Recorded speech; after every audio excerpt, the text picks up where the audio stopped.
It's hard to know where one is at the moment. I find there's so much to process, and it's coming so quickly. Yeah, literally before we started recording, I got an update that in America they've rescinded that whole funding freeze thing. Yeah, they've already rescinded that. Yes. So, and it leaves you wondering, doesn't it? It leaves you second guessing. Was it serious in the first place? Was it just like a distraction tactic? Was it a pressing of the parameters to see just, how far can we get? It's so frustrating, and there's so much of it. There's so much shit, and of course, this is the tactic, right? This is what they do. It's designed to deluge you, isn't it? And to obscure and obfuscate, and to just leave you despairing. They even tell you that. They say our tactic is to, what they call it, flooding the zone or whatever. We're going to just keep coming at you with one thing after another to keep you. And how much of that is actual tactics, and how much of it is just rationalization for the fact that they're constantly flailing. I see a lot of people on the left struggling with this. Oh, this is a distraction, or no, this is a big plan, or they're trying to do this, or no, they don't know what they're doing. And I think it's almost impossible from the outside to really know, how much of this is actually sort of planned, and how much of it is Machiavellian manipulation, and how much of it is sheer flailing incompetence. It's all of those things. It's one of those things at once. From the outside, you can't know, and I think it's kind of a waste of our time trying to work it out a lot of the time. Yeah. It's a bit like the whole with the right-wing grifters. Do they really mean it, or are they just trying to make money? Well, the answer to that question is always yes. Yes, it's so. Yeah, exactly.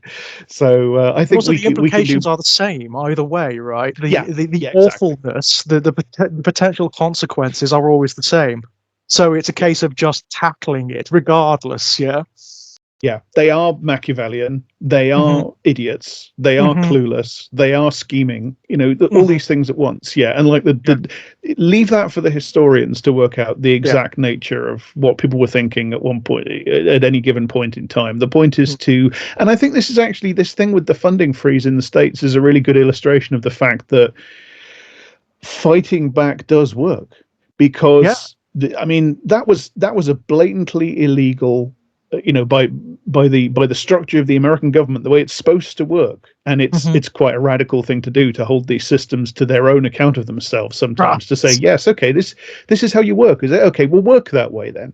So by its own account of itself, it's a blatantly illegal move. It's a massive power grab. It's an assault upon democracy in and of itself.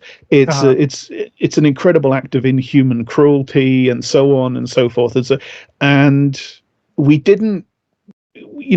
I say I didn't do anything, but people didn't stop it it has so far been stopped by working out exactly how much of it was Machiavellian planning and how much of it was incompetence. People stopped it by stopping it. Yeah, exactly. And they have, after flailing around with, we didn't mean to include this program, or, we didn't realize that it was going to have that effect, or, after that, it's now been rescinded. The OMB have rescinded it. And that's because of massive outcry, and of course they'll start chipping away at it again. They'll learn from this, and the point is that we learn from it too. And what you have to learn is to don't let them get away with a fucking thing. It doesn't matter why they're doing it. It doesn't matter if they're scheming or they're incompetent, and it doesn't matter if they're doing it all at once or a bit at a time. Do not let them get away with a thing, because they will if we let. They take it as license, don't they? Just the simplest, tiniest little thing. It's the psychology of the abuser writ large, isn't it? On a national scale. It's a perfect segue, because it works. It kind of is, and it's not. It's not contrived at all. I mean, it is not in any way sort of like hyperbolic or contrived. This is how it works, right? It's abusive systems upon abusive systems upon abusive systems. I think because of my fascination with the psychology of abuse and the dynamics of authority that's what led me to what we're discussing tonight, if I'm perfectly honest. I think Mhm. we're all, all of us are fascinated by intergenerational politics, because all of us are victims of it, right? Every single one of us, every human being living, it's in its own peculiar way, it's a great leveler. We are all involved in it innately by the brute biological reality of what we are. Every single one of us has it somewhere within us. We are affected by it in very profound ways. Our minds are shaped by it, what we experience in our formative years. It makes us what we are. We determine things like our perceptions of relationships based on what we experience as children, what we perceive from our parents and our other adult influences. So it's perpetually fascinating, especially if you are, as I think both of us are, interested in insight and self-analysis, in why our minds take the shapes that they do. Yeah, and I mean, I'm very politically minded. Everybody listening to this knows that already. I'm always going to link these sorts of questions to wider political issues. It's just my impulse. And I think, I mean, one of the things that struck me in the early part of what you were saying was the way in which these patterns of abuse and manipulation recur at every level of the system. There's the phrase now, isn't there, DAVO, which stands for deny. What is it? Deny, accuse, reverse victim offender. That is a strategy that, I mean, we've talked about. Daniel and I have talked about that on episodes of I Don't Speak German, in terms of what fascists do, conspiracy theorists do it. Political parties, particularly political parties on the right, do this all the time. Right-wing propaganda. If you look at Fox News, if you look at the, right away, all across the entire right-wing grifto propaganda sphere, from Fox News to Tim Pool and all the way across it, you will find these same strategies recurring, and they happen within, they happen at the macro level. They also happen at the micro level, between people, between individual people in rooms who are part of families. And I think that's the thing that occurred to me from the later part of what you were saying, was that one of the ironies of our civilization is that we have this thing, the nuclear family. And it's a very recent invention. It's a product of modernity. It's a product of capitalist alienation. That's my opinion. And it's also a generator of it. Yeah, it's a product of it, and also a generator of it, in that sort of circular recursive way that these things work. And the weird thing about it is that almost everybody in our kinds of societies live in it. It's not just the people at the bottom that live in the nuclear family and the mess that is the nuclear family. It's the people at the top do as well. It's all of and us, I think we've got even as we speak, we've got a really interesting illustration of this problem, which is that we're talking as Robert F. Kennedy Jr. is going through his confirmation hearings, and Robert F. Kennedy Jr. This is not to excuse the man for anything, because he's toxic. He's a fascist ideologue, ruinous human bigot. being. Yeah, just absolutely. He's a bigot. He's a liar. He's a profiteer. He's a grifter. He's a crank. He's a conspiracy theorist. He's everything that they say he is. But this is a guy who is manifestly the product of toxic family dynamics. Absolutely. I mean, as they all are, right? I mean, even people like exacerbated by wealth, Elon and power, Musk, and privilege. right? Yes, At the very top of the pile. What I see in Elon Musk is someone who, because of the circumstances in which he was born and through which he was raised, he is a vacuum of identity. There's nothing there. He may as well be like an empty human skin suit. There is nothing inside of him. And that is as a direct result of the alienation that you're talking about. Yeah, and it's interesting, isn't it, that he is an estranged parent. He is the parent himself, of children. Yes. Yeah. He has a daughter who is a young trans woman, who is very vocal about her disdain for him, his politics, his personal behavior, the way he treated her. Yeah. And of course, so I mean, there you go. If anyone has insights into who Musk really is, it's going to be her, isn't it? Yeah, and she's not shy about telling you about it either. She's pretty awesome. She is not. She's eloquent, and she writes extensively and very passionately about who Elon really is behind closed doors.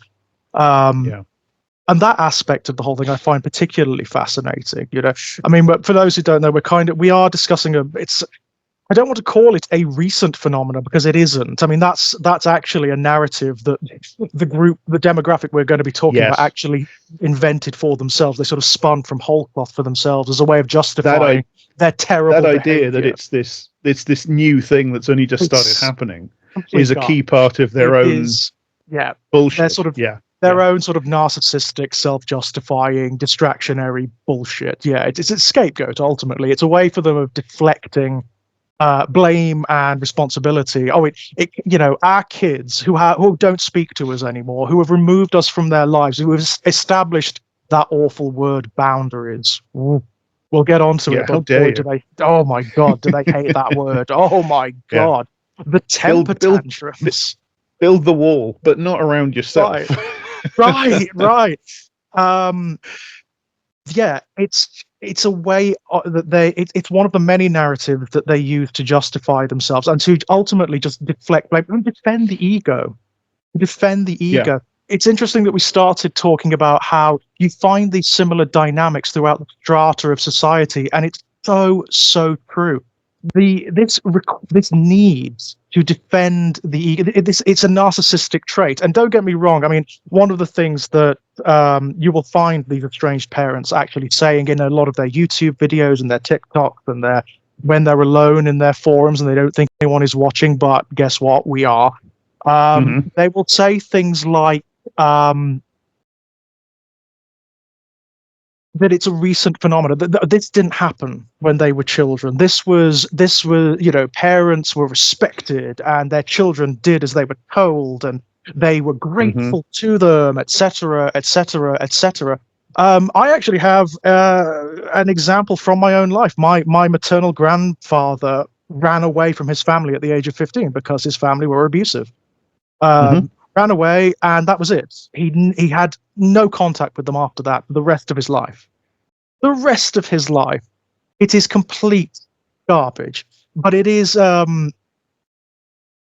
it's a trait that you find in narcissists. This need to defend the ego at any cost. There cannot be any insight. There cannot be any accountability. The moment they allow that crack to open, that's it. That's the end. It's a kind of apocalypse for them, and that's what you find in these groups, in these little clusters that are coalescing on the internet of estranged parents, of people whose children don't speak to them anymore, have established boundaries. They make it about them. They make it about them throughout, all the time. They never once ask the question, well, what is my child experiencing? What is their internality? What is it? What is the emotion that they're experiencing that could have made them do this, that could have spurred them to this very extreme behavior, this very extreme response? And that's the other thing, by the way. That's one of the other justifications you will find when in these communities. They seem to have woven this narrative that in the present day, it's easy for children to remove themselves from their parents, to cut off their parents, that they do it arbitrarily. That's bullshit. That's complete and utter bullshit. I mean, one of the other things I did... It's harder than ever, just on the financial level. On the financial level, right. We certainly speaking from here in the UK, it's very, very difficult for people like our age and younger to operate in any functional way without some degree of aid from our parents, right? Yeah. They have that financial control over us, and if they're decent parents, then they don't use it as control. They acknowledge the situation, and they do what they can, right? They do not use it to sort of browbeat us later on into doing what they want.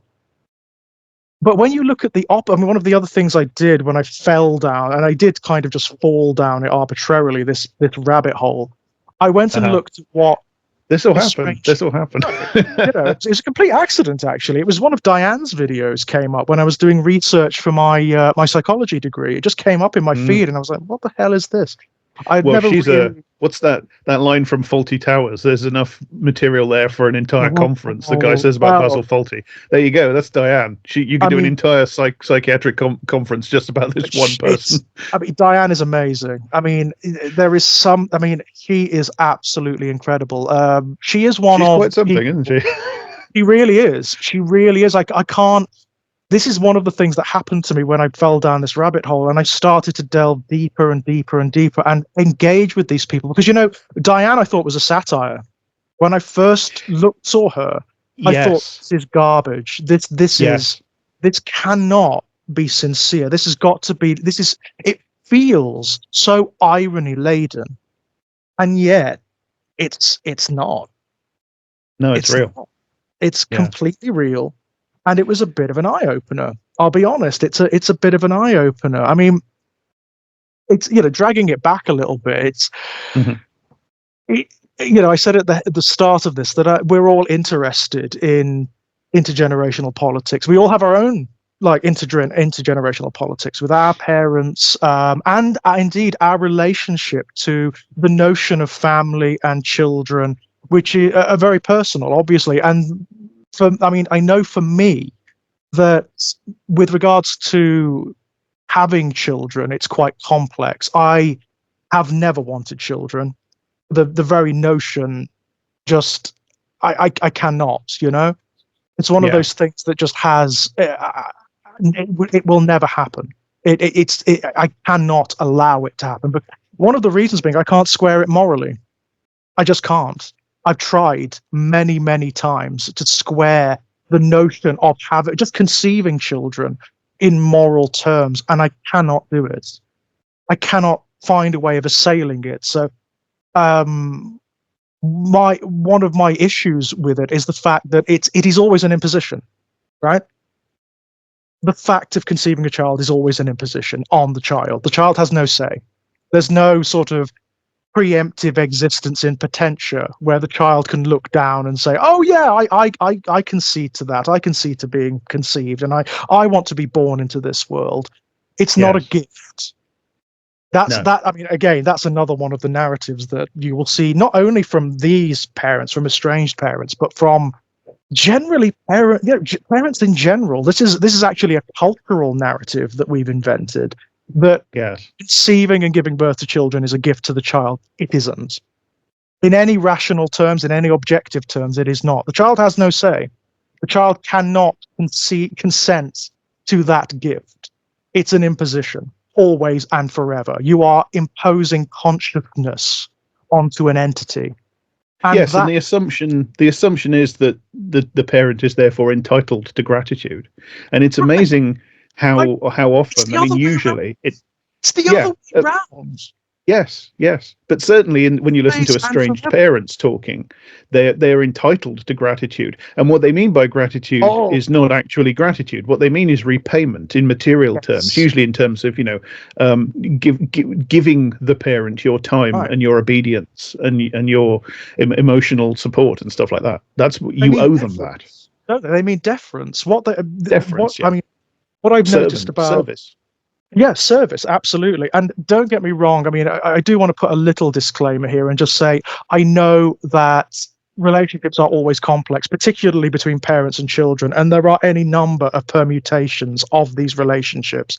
And yes, there will absolutely be children who estrange their parents who are bad people and who do it for bad reasons. That is Hmm. absolutely the case. There Yeah. are going to be narcissistic children. There are going to be children with personality disorders. There are going to be children with this problem and that problem who themselves are abusive to their parents. That is absolutely the case.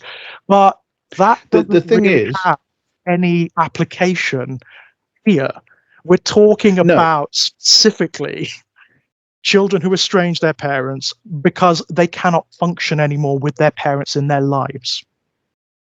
Yeah, so we're talking about a specific group of people, which is the people who choose to go online and be visibly identify themselves on TikTok, Yep. YouTube, so on and so forth, as estranged parents, TM. It We're becomes an talking about identity, that group of right? people. Yeah, as an identity, as a group, and inherently, despite the disclaimers, an inherently political and in Hmm. like 99% of the time politically reactionary group Yeah, identity, and also a almost. commercial grift and so on. We're Yeah, talking about those situations, and in those situations, I think we right. know what this isn't, swings and roundabouts, is it? We know what's Uh, going on here. we know what's Diane, happening. for instance, the Oh, infamous Diane. Diane, Wow. she reveals without any awareness of the fact that she's doing it, she reveals in her own videos, in her own addresses to the audience,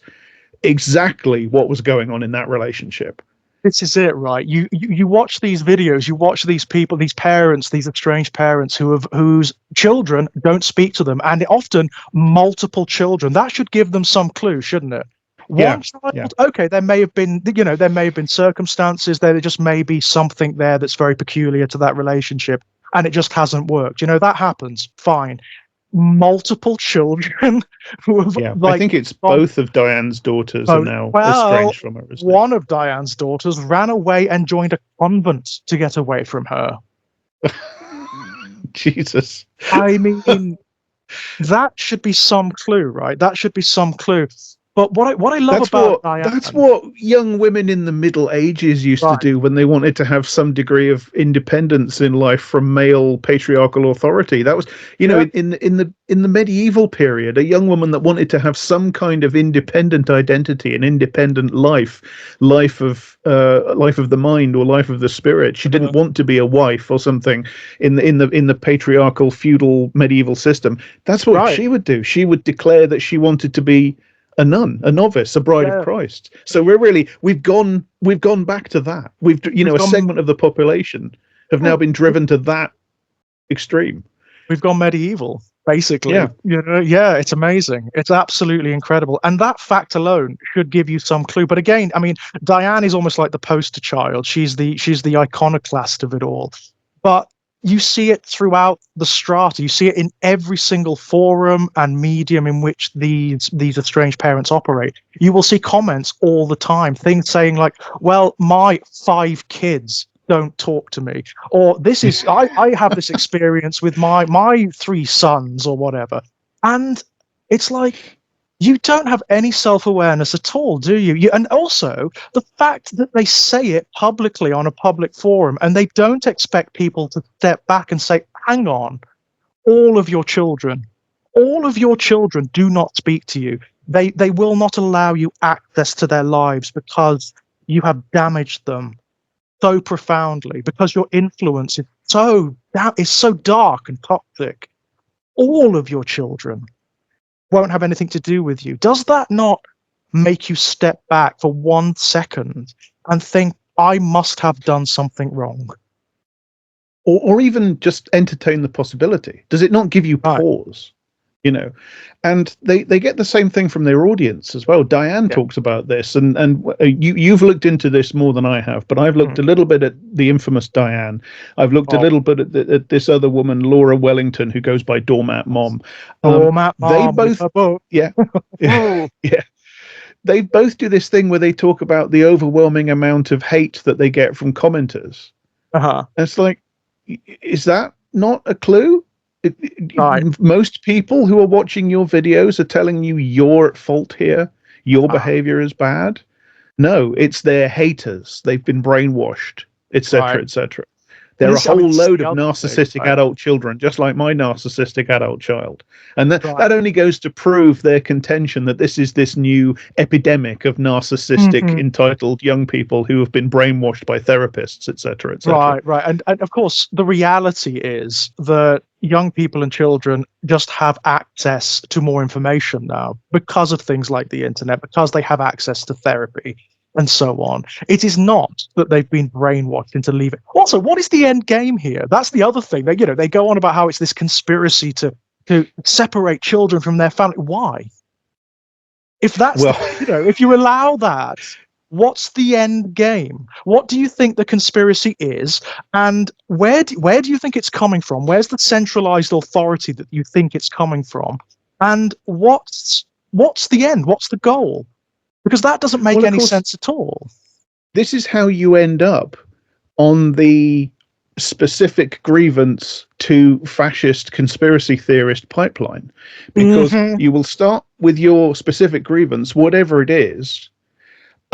Let's say you're an estranged parent. Let's say it's Right. that. It could be one of several others. You will start, and then if you're a little bit more thoughtful than some of the others in your group of people, you will questions like that might occur to you, and you will, of course, that your correctness is a given. That's an a priori truth. Absolutely. That's So just the you way don't it is, right? question.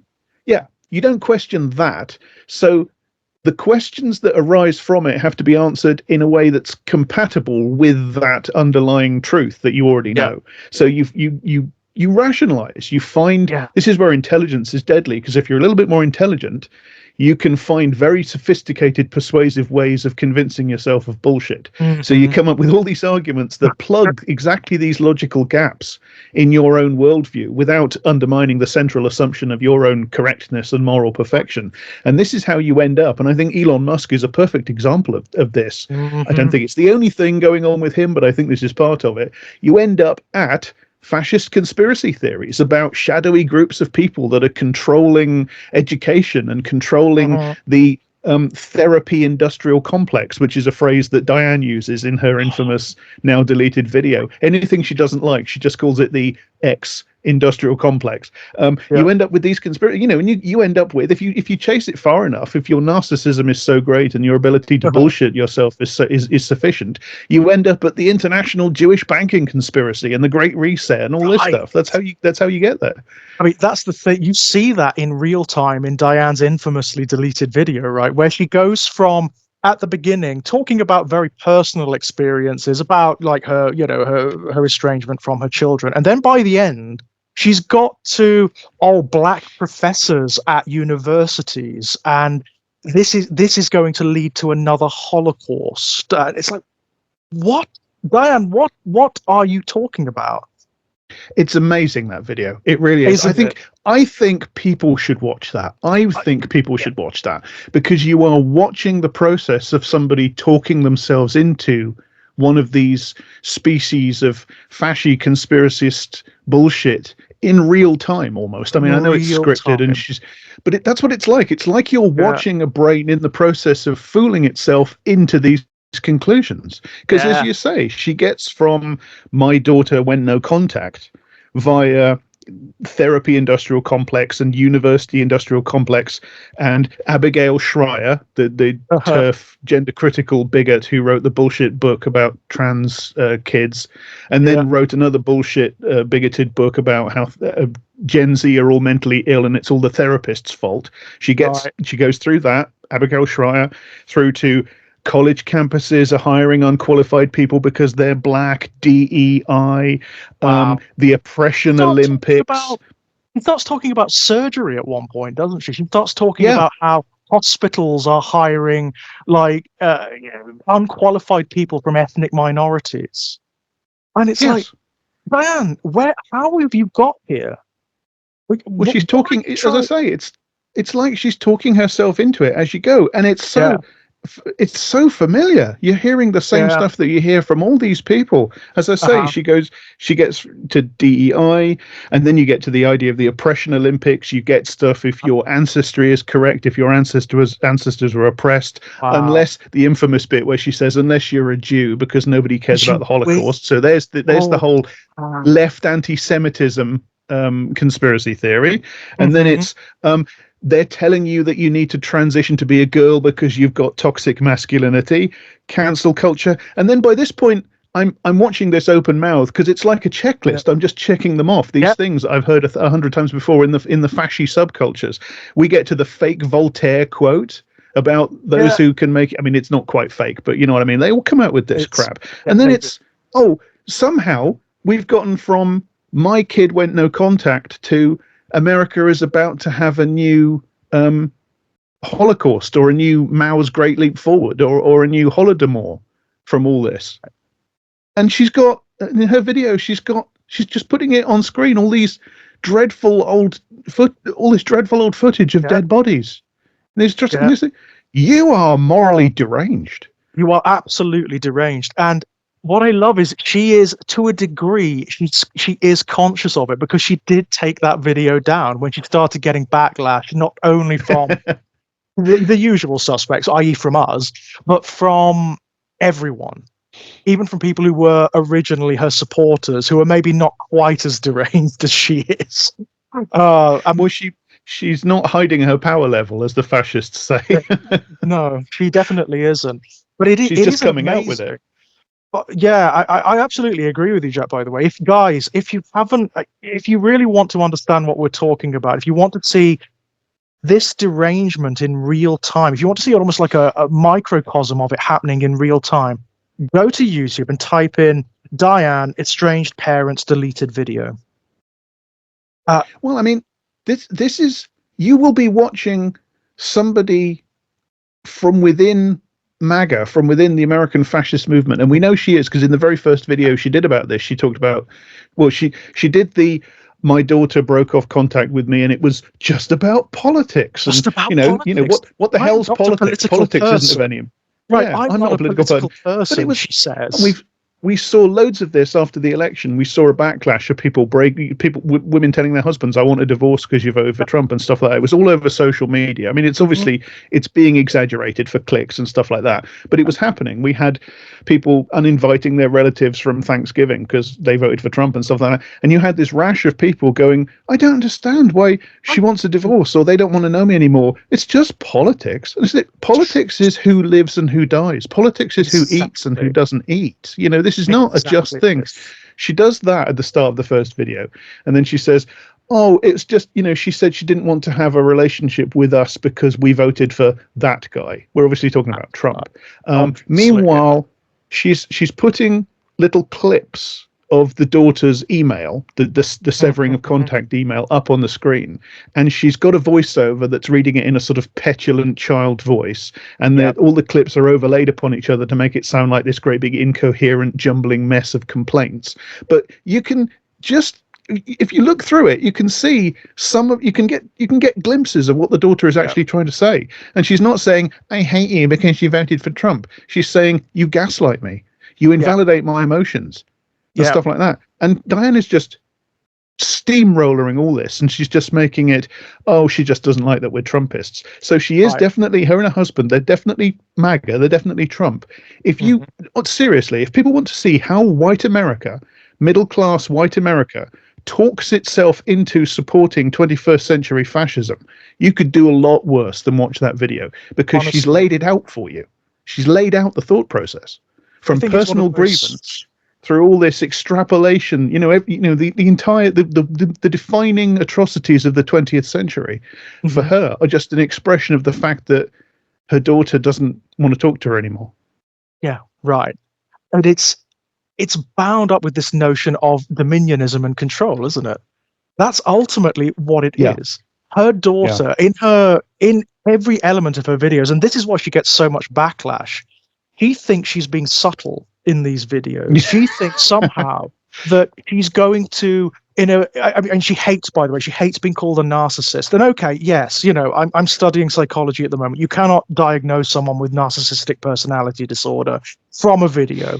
However, what you can do, Diane, is look at your videos, and you can say what you are expressing and exhibiting through those videos are pronounced narcissistic traits, which you do constantly.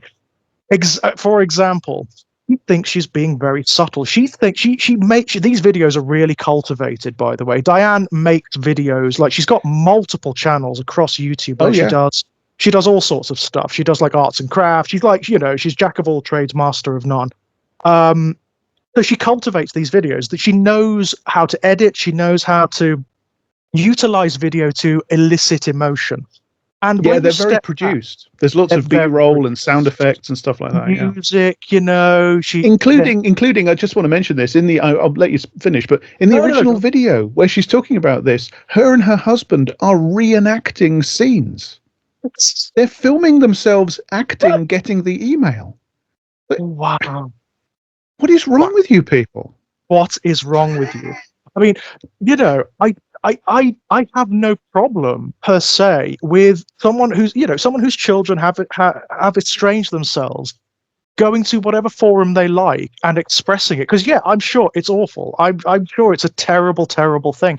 But what Diane demonstrates, and again, she is like a microcosm of the entire culture of estranged parenthood on the internet at the moment, is that they do it not because they are confused, which is bullshit. That's something they love to. We don't know why this happened. This has come out of the blue. This is we have no idea. They're not confused. They use it as a weapon. That's the other thing. And Diane is she thinks she's very good at it. She thinks that what she's doing is she's demonstrating that she's the reasonable party, she's the victim, that it's awful for her, when with every word she says about her daughter and every time she refers to her daughter, she is passive aggressively assaulting her, absolutely assaulting her. She is demonizing her to the nth degree. That section that you spoke about, where you've got the daughter's emails all layered on top of one another, all coming up too quickly to follow, and she's got that sort of babbling, petulant voice over it.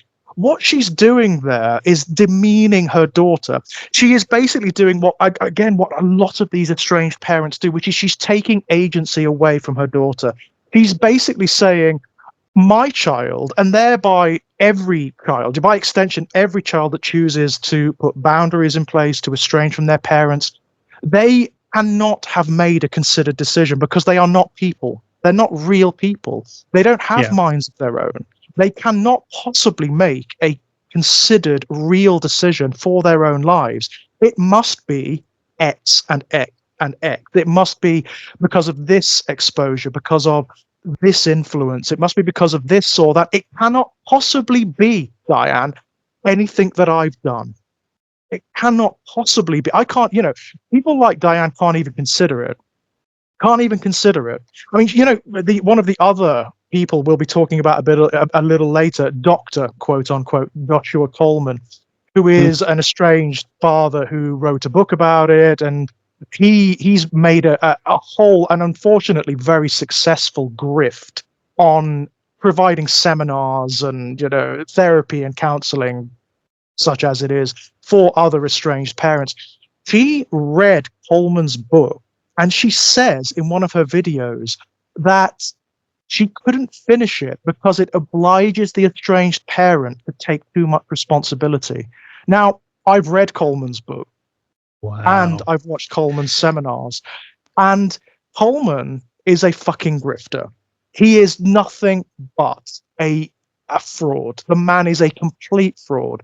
And everything he says, and I mean everything, in every single one of it, all of his seminars are up online, by the way, so you can go and watch them if you want. I wouldn't advise it because they're awful. But in every single one of his seminars, throughout his book, what he actually does, he doesn't talk to estranged parents and get them to consider their actions or to develop insight or give them means of maybe healing the rift between them and their children. What he actually does, he comes at the situation from the position that all you're trying to do is gain access. That's it. That's it. All you're trying to do. It's all strategic and tactical, isn't it? About getting what you want. Oh, it's awful. Awful. I mean, and this guy, he is a doctor. He does have a PhD by all accounts. I mean, God knows from where, but that's all it is. Base assumption that he provides in every single one of his seminars and throughout his book is that the parent is automatically always in the correct. Always. It doesn't matter what the circumstances are. Parent is always in the correct, and the child is reacting in an unreasonable way.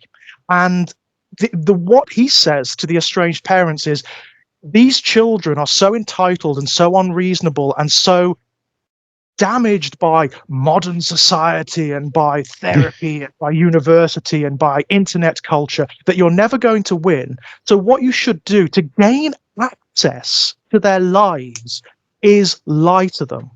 You should pretend that you are in the wrong. Even though, and he says this to them, he says this in his fucking book, in his videos. You could pretend that you are in the wrong. And it gives you language to use. This is what you say when your child comes to you with this grievance. This is what you say to gain access to them. And he Has your doesn't. child gone no contact with you because you're a manipulative abuser? Here's how to manipulate and abuse them more Right. effectively so that you can get I them mean, back and do it more. he doesn't seem to see that the whole dynamic under which he operates, the base assumptions with which he is approaching the dynamic of parent-child, is objectifying. He is basically saying that children are the objects and the property of parents, and you are Well, that's it, isn't it? allowed access. You should the whole assumption is you should be, under an ideal situation, you would be given unrestricted access regardless of what you do or say, and the child would have no option.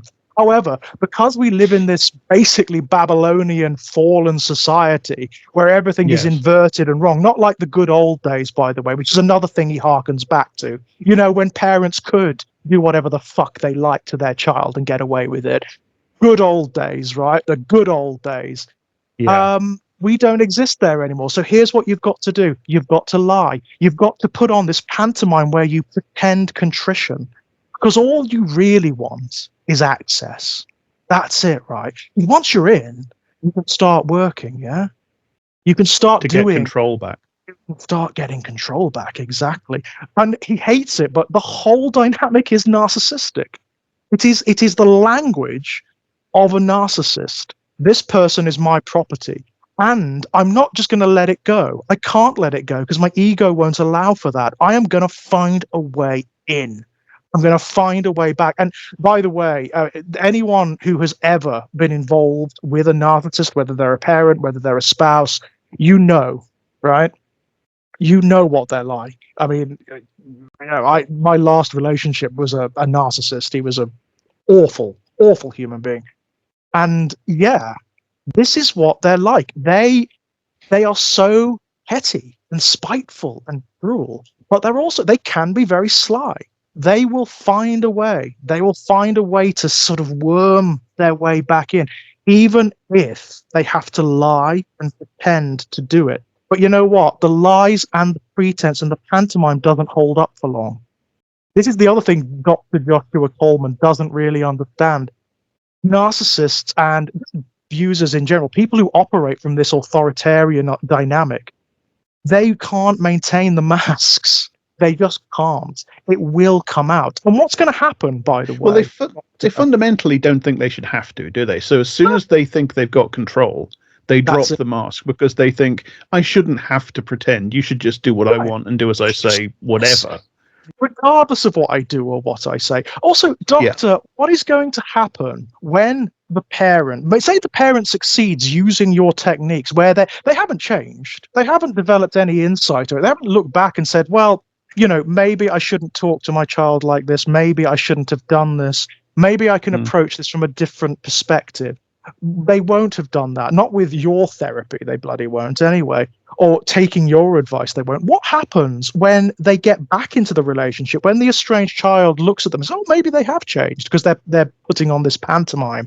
They allow them back into their lives, and then suddenly they start acting the same as they always did. They start, being abusive and entitled and et cetera, et cetera. And then the child says, well, what was that? When you were acting this way, was that just a lie? You are just a manipulator. That just reinforces the reasons why the estranged child went away in the first place, doesn't it? Yes, but this time you can gaslight them better, can't you? This time you can do it so well that they'll never get away again. Oh, right, yeah. Well, here's the other thing, Yeah. right? They see things in transactional terms. Everything they see in Yes. transactional terms. So what they will say is, when they're following the advice of the good doctor, and they're putting on this pantomime of being decent people, they'll go, well, I was very nice to you here.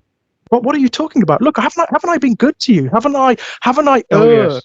a little bit They all do of that. leeway? It's like, Yeah. no, you can't, you can't, like, you can't say to someone, oh, well, I'm sorry that I spoke to you in this terrible way, but don't you remember that birthday when I got you something really nice?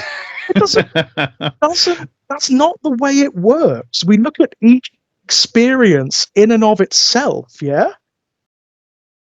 You don't earn Yeah, points. and It's not transactional. abuse manipulation, control, that outweighs kindness. That outweighs, Oh, it because does. it shows the kindness for what it is, opportunistic and fake and And transactional. yes, That's why it outweighs it. It shows this that it is doesn't actually mean anything. Yeah. If you give somebody a card that says happy birthday, Mhm. and then you later that day you punch them in the face, you Yeah, didn't really mean the card, did you? and it's That's why the two worse. things. With these people, it is worse than that. One of the things you see again and again and again in almost every single expression is that their child has said, or their children have said to them, I don't want any contact with you at all. I don't want any text messages. I don't want any cards. I don't want any money. I don't want anything. I will, if I feel healed enough that I can approach you, I will on my own terms. What they all do, every single one of them, they keep texting.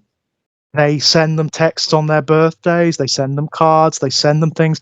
And it's not because they're kind. It's not because they want the relationship healed. It's a way of maintaining contact, access, and control. It's a way of saying, I can still get into your life.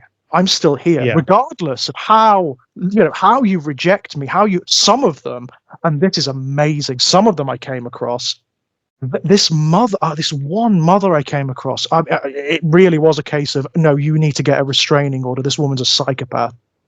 He bought burner phones to send her estranged son messages from alternative numbers, And it's Mhm. like, you don't see what's wrong. I mean, that's stalking. That is flat out stalking. And Well, that woman could be arrested. yeah. I'm I mean, stalking. it's the same dynamic as stalking, isn't it? Because men stalk women because they think they're entitled to own them. So Exactly. it's like continually applying to the authorities to be granted custody of the thing you bought. That's what guys Yeah, that do that think they're doing. that's I saw exactly. again. I haven't looked into it as much as you have, but I saw one instance of this woman. She did a video or a post or something in one of the forums, and she said, "Well, every time I send a message or every time I like one of his posts, he blocks me." And I remember Yes. thinking, that must mean that you keep on making new accounts. Yes. That can't mean anything else. So you've No. just confessed to cyber stalking your son. There And was another one where a woman kept on sending messages, and she was sending them. I can't remember the term, but she was sending them in a way that the person she was sending them to had to sign for them, so they would know that their parent knew that they'd had the message, the letter. And even that is clearly it's them inserting themselves back yeah, in, isn't it? It's showing I still control this little yeah, bit of your life. I still know that you were in on this that's day it. and that you got my That is message. it. Right. That is all it is, isn't it? When you boil it right down, it's all about control. It is all about control. These people do not see their children as real people. That is the bottom line. And don't get me wrong, As you this is said, they see them as property. they see That's them what as this is all property. about. And Yeah, I because mean, this is the toxic side of the nuclear family, and that because this is it, right? it's a property relationship, It's a and property relationship. people can rise above that, and Mhm. people sometimes can't. That's it. That's it. It's the most amazing thing. It is not exclusive to abusive or narcissistic or damaged parents. This is sadly something that's innate to the way we presume the politics between parents and children. It is that way. The child belongs to the parent. They are their property. And again, it's part of the reason why my own relationship to the notion of having children is so complex, because I don't believe that.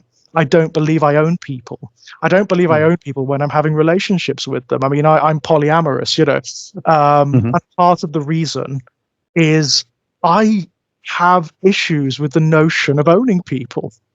Yeah, and it extends to that element too. I do not own anyone, and I cannot be responsible for people in that way. I just can't. It doesn't work for me. I find it immoral, at least amoral by its very nature. Well, sadly, you're very much at odds then with our culture because it's Whole reigning culture. Yeah. idea, Mhm. at least in terms of sex and relationships and marriage and family, is ownership, isn't it? It It's is it ownership. is Yeah. organized as a property. I mean, you were talking about, and on a deep structural level, we're talking about patriarchy. We're just with Yes. a lot of these very toxic estranged parents are women. Yes. We're talking about the structure of patriarchy being extended because of the nuclear family system to sort of include women to a certain extent when it comes to ownership and control over children, particularly, not exclusively, but particularly female children. Mhm. And I think that's why we see so many echoes in all of this with so much just reactionary politics, other reactionary political movements in general, but particularly misogynistic and sexist ones. I mean, you were talking about Dr. Joshua Coleman just now. Oh, wow. And the way you were describing him, and when I looked at him myself, I was thinking, yeah, this is a pickup artist. This is Mm. pickup artistry. This is Yep. PUA. That's what this Mhm. is. It's the same. This is It's the Roosh same. V. It's the same grift. It's just it's a bit more allowed for because of the innate objectification of children in our cultures, right? It's a little bit more legitimized somehow. And he has, I mean, Coleman has appeared like on very prominent television shows in the US. He has a fairly significant following, unfortunately, and a platform for this stuff, which is really, really worrying because he is a reactionary and he is a grifter. And you are absolutely right. When you look at it dynamically, when you step back, the dynamic, the language, the assumptions with which he approaches it are exactly the same as the pickup artists, as the incels, and so on and so forth. It's the same. It's that same objectification of other human beings, right? Other human beings don't exist. They are not real Yes. people. They Yes. exist to serve me, my ego. That's what they're there for. And if they don't, if they step outside of those prescriptions, then they are evil or they are damaged or there is something wrong with them. And is it? I mean, have you looked at the alternative videos and accounts from the estranged children? Because that's I very haven't at all. revealing. No, Now, no. that is very revealing. That is very revealing indeed. Because for the most part, they don't do it half as much as the parents do. They just don't, and not to the same degree. They kind of want to get on with their lives. You know, they want to be left alone Mm, for the most part. yeah. But the ones I Well, encountered, it wasn't Diane's daughter's choice to become an online personality by default, was it? She didn't want to do that. That was something her mother foisted upon her. it's basically thrust upon her because her mother Yeah. won't leave her the fuck alone. And again, that's another reason why Diane made these videos. By the way, it's this Yeah, it's desire. bullying. It is. It's bullying. It's cyberbullying. I Yeah. am going to insert myself into your life. I am going to get what control I can. It's like, it's like when, I mean, this is an extreme example, but it's like when serial killers are eventually apprehended and they play games with Yeah. the legal system and Yeah. with the detectives, and they won't tell people where the bodies are or how many victims, or they'll lie, they'll distort, they'll exaggerate. That's the reason they do it, because it's that tiny little bit of control that they've got left, and that's everything. It is to these people, control and manipulation, whatever gives the narcissistic supply. Ultimately, it is everything, and they're going to do whatever they can with whatever materials they have in order to facilitate that supply. I mean, Diane. Well, you saw the So, same thing, just parenthetically, you saw exactly the same thing with the defendants at Nuremberg. You saw Hermann Goering, and in a completely different way, but it was the same basic thing, Albert Speer, both doing exactly the same thing. yeah. Gaming the system for attention Yep. and games. Yeah. That's all it is, isn't it? All the way down. And what I love about Diane is you can see it. Anyone with, I mean, you don't even need a massive degree of insight. I mean, a lot of the people who have really come at her online, and if you do go looking for Diane, by the way, most of what you'll find are people basically taking her apart. They are not people who like have any particular qualifications in psychology or anything like that. You don't need it. You don't You need don't it. need It to be, is really, do you? no, it's fairly obvious. Again, she thinks she's being subtle. She thinks somehow that, and again, this is a thing. But again, you don't need a degree in politics or government to see that Tim Pool or Jimmy Dore are talking crap. You know, they still have this insidious influence over many people. Yeah, that's it, right? And Diane certainly does. I mean, Diane's very particular because she's made a grift out of it. She what she's done, she is such a. I mean, I would go out on a limb with Diane, and I would say she is an absolute narcissist. I think she has all of the 11 points for narcissistic personality disorder. I think you could go down the checklist with her, and easily. She has made these videos for a number of reasons, and one of them is that she wants supply. One of the things she says in one of her videos is her daughter has replaced family with subscribers, with viewers, and it is the most flagrant projection I have ever seen. I have ever seen. No, Diane, that's what you've done, and that's what you are doing with your little cultivated, scripted, directed, assiduously edited videos with the soft, sad music in the background and so on. That's what you're doing. It's all manipulation in order to cultivate supply. You thrive like a vampire on blood. You thrive on sympathy. That's what you want. Yes, and she is also just grifting for money now. The most recent development with her is that she's back to hawk group chats and counselling sessions and shit like this. She is now actually trying to turn it into a lucrative business as well, as many of these people do. I mean, Joshua Coleman is bad enough. At least he has like some actual qualifications. Diane, he does actually have a qualification. Nobody. Yeah. Diane is nobody, and she is not someone you should be taking any advice from whatsoever. We mentioned Doormat Mom earlier. Now, Doormat Mom is different. Doormat Mom, I think, was probably like very abusive. I think Diane was probably like, she was passive aggressive, she was demeaning, she was emotionally abusive. Doormat Mom, I think, could have possibly been physically abusive. There is something about her demeanor. There's the way she comes at things, the way her videos are so aggressive.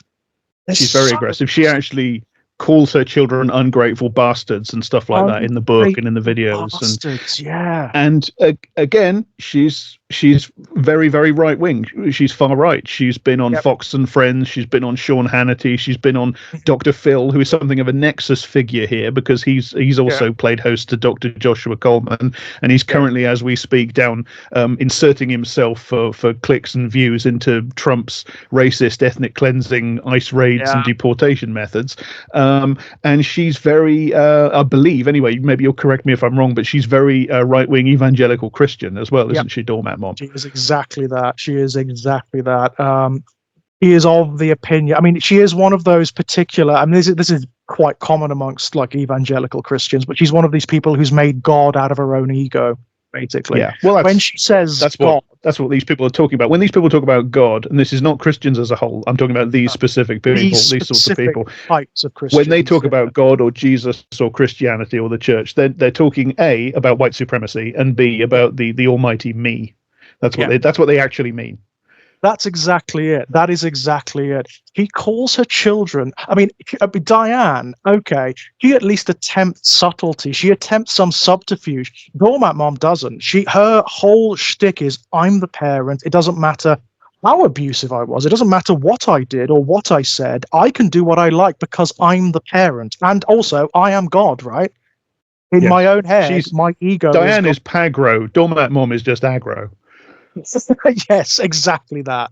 Exactly that. And again, I mean, she gets this thing all the time, as Diane does, as a lot of these people do, where people comment and say, yeah, just from these videos, I can see why your children don't speak to you. And they hate that. Well, you can. They absolutely hate that because it gets to the nub of it, right? They've exposed themselves and they cannot get over the notion that they're not in the right all the time. So they think when they put themselves out there, in a public forum, people are going to agree with them. They seem to think that people are going to actually feel sympathy and agreement and just say, oh, you were right the whole time. Yes, your children are ungrateful little bastards. And when they don't, the reaction is quite profound.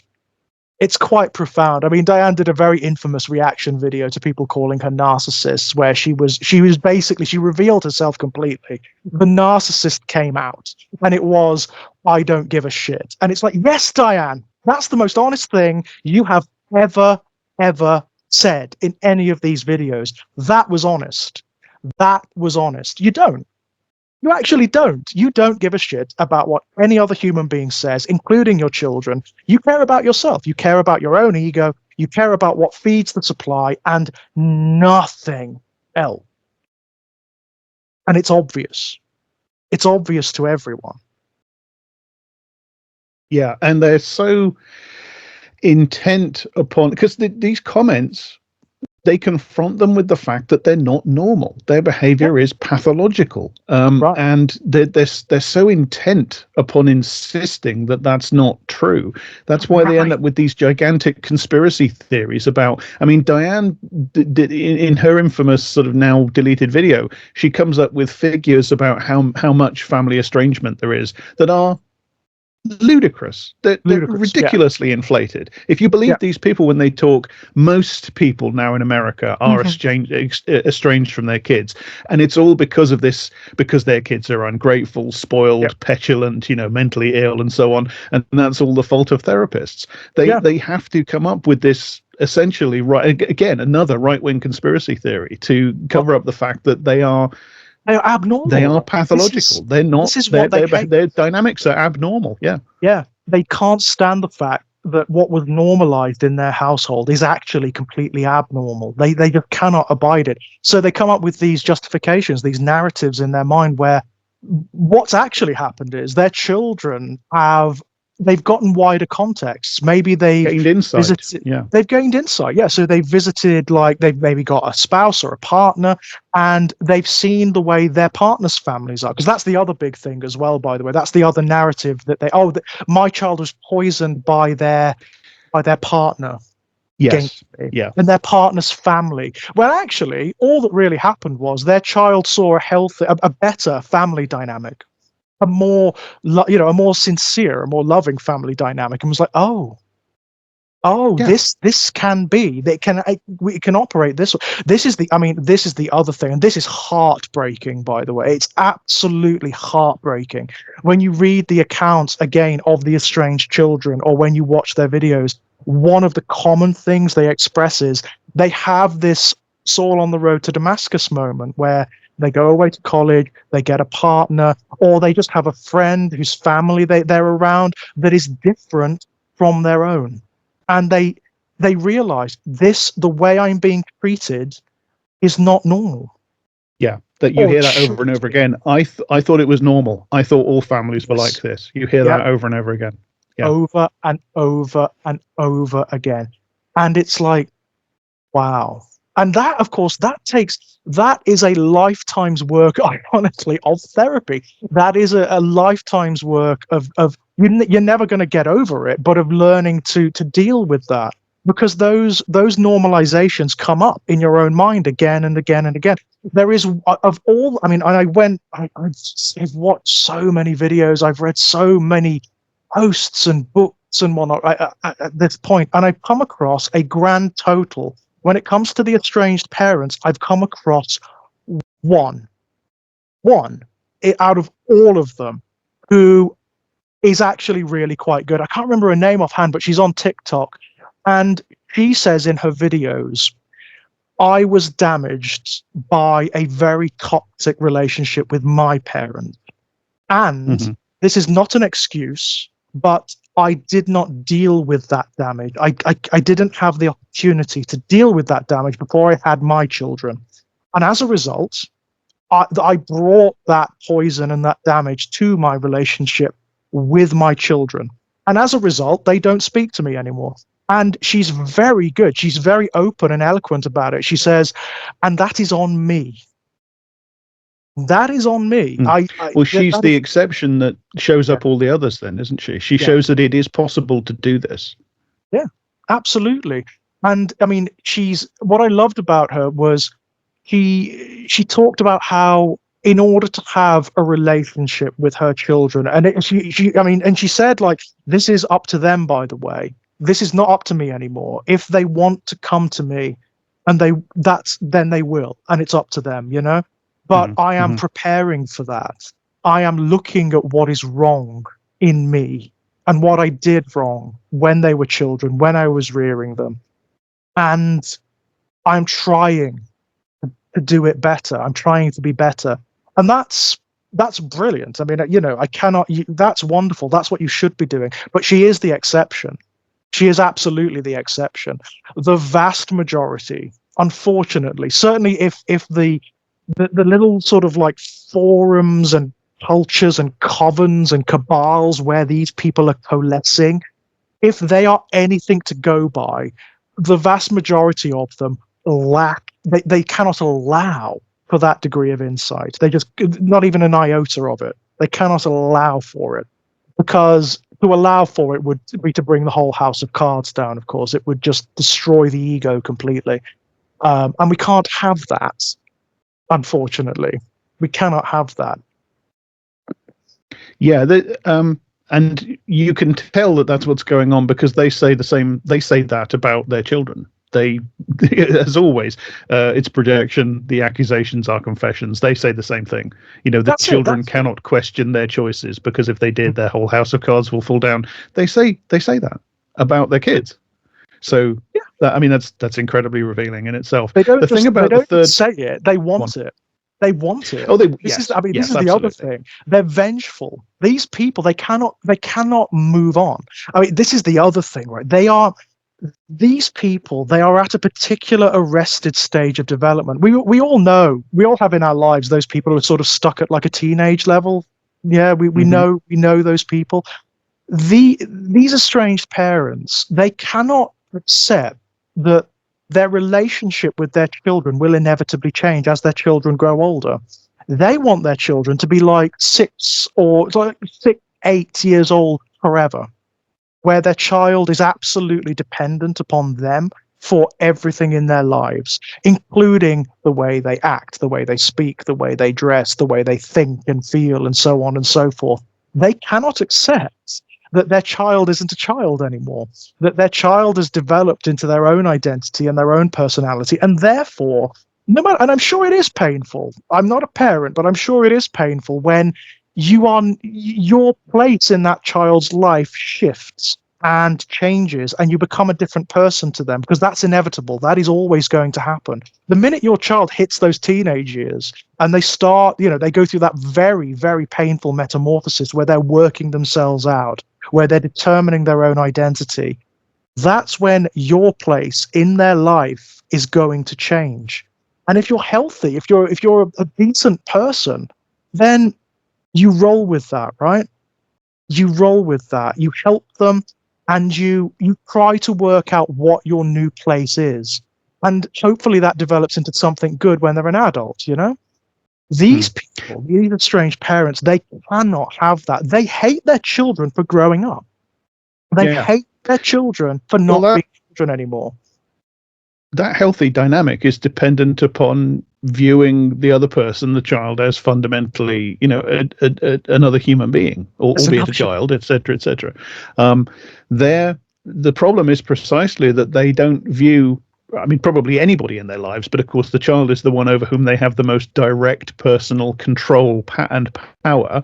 They don't view them as a person in their own right. They view them as an extension of themselves. They view them as a thing that is there to provide them with something, be it material or emotional or psychological comfort or pleasure or whatever. Again, it's viewing people as property. It's viewing people as things. It's viewing people as commodities, relationships as transactions. Again, that's it. Yeah, they see their child as sort of expressions of who they are, and just factors by which their sense of identity can be fluffed up. That's it. And when their child doesn't do that anymore, doesn't serve in that way, then that's it. They are dead to them. They are emotionally dead to them. They are evil. They are wrong. Well, and they must be punished as well, because they've dared to transgress, to slip the bonds of control. And this is exactly the same psychological and fundamentally political dynamic that is at the heart of organized ideological misogyny. in the form Yeah. of men's rights activism and Mhm. PUA and all that sort of stuff. It's exactly the same. And inceldom, one of the things that is striking when you read these people's message boards and chat boards, they sound like incels. I was They looking sound through like some incels. selections, and time again, they're talking firstly like pickup artists, like we said, with Dr. Joshua Coleman being the example. They also sound like incels. They're entitled. They It's are. not fair that I haven't got this No. person doing what I want them to do in No. my life. I'm entitled, and it's this great cosmic injustice that Yeah. this has been this thing that I'm entitled to has been taken from me. Yeah, this is something you hear all the time, which is I mean, and it's so common. The language is almost exactly the same across the board. I gave you life, I gave you shelter, I fed you, and this is the thanks I get. I mean, and sorry guys, whoever's parents out there, you are not entitled to thanks for that. That's the bare minimum. That's the obligation. You brought the child into the world without any say from the child. That's the bare minimum. You shouldn't, you don't deserve kudos for that. I'm really sorry. You don't. You don't. Not from Yeah, the child. Not from the no, child, you don't. no, no. You are not entitled to have the woman come home with you and sleep with you because you paid for her dinner, Exactly that. which is the same psychology again. It's the same Or psychology. if Yeah. it's the nice guy because you helped him move house, it's a gift. Do you understand the difference between a gift, between something that you do for somebody out of kindness and fellow humanity, or because you love them, or just because you like them as another person, and a transaction? Do you Right. understand this? No, you Clearly clearly not. do not. Clearly not, because they confuse the two. They keep. I mean, that they will say all the time, "Oh, birth is a gift." Diane says this in a couple of her videos. Oh, it was a gift to give birth to my children. It's a gift, and these children are ungrateful for it. But I want repayment for it. Yeah, Also, again, going back to the fundamentals, it's not a yeah. gift because the child Here's your can't birthday consent. card. That'll be $3.99, please. Right, right. It's not a gift if the child doesn't ask for it and the child can't consent. This is bottom line. That is bottom line. It's not even transactional. It's an imposition. No, You're no. wrong on both counts. They are wrong whatever way they look at it. They're wrong. It is an But it imposition always, always. it ties in directly with all sorts of right wing ideology about natalism, and of course, Yes. the Christian, the right wing Christian idea of the family, parenthood, all that stuff. It ties in Very directly much with so. it, and that's probably Just part of the root of it, because yeah. American society is fundamentally conditioned by its roots in that kind of family structure, which is part of how it's spread across that civilization, spread across that entire continent through a sort of colonization program of those little Christian patriarchal family units, right the way across the that's the human basis of the entire sort of settler colonial project. It's being replicated on in every household.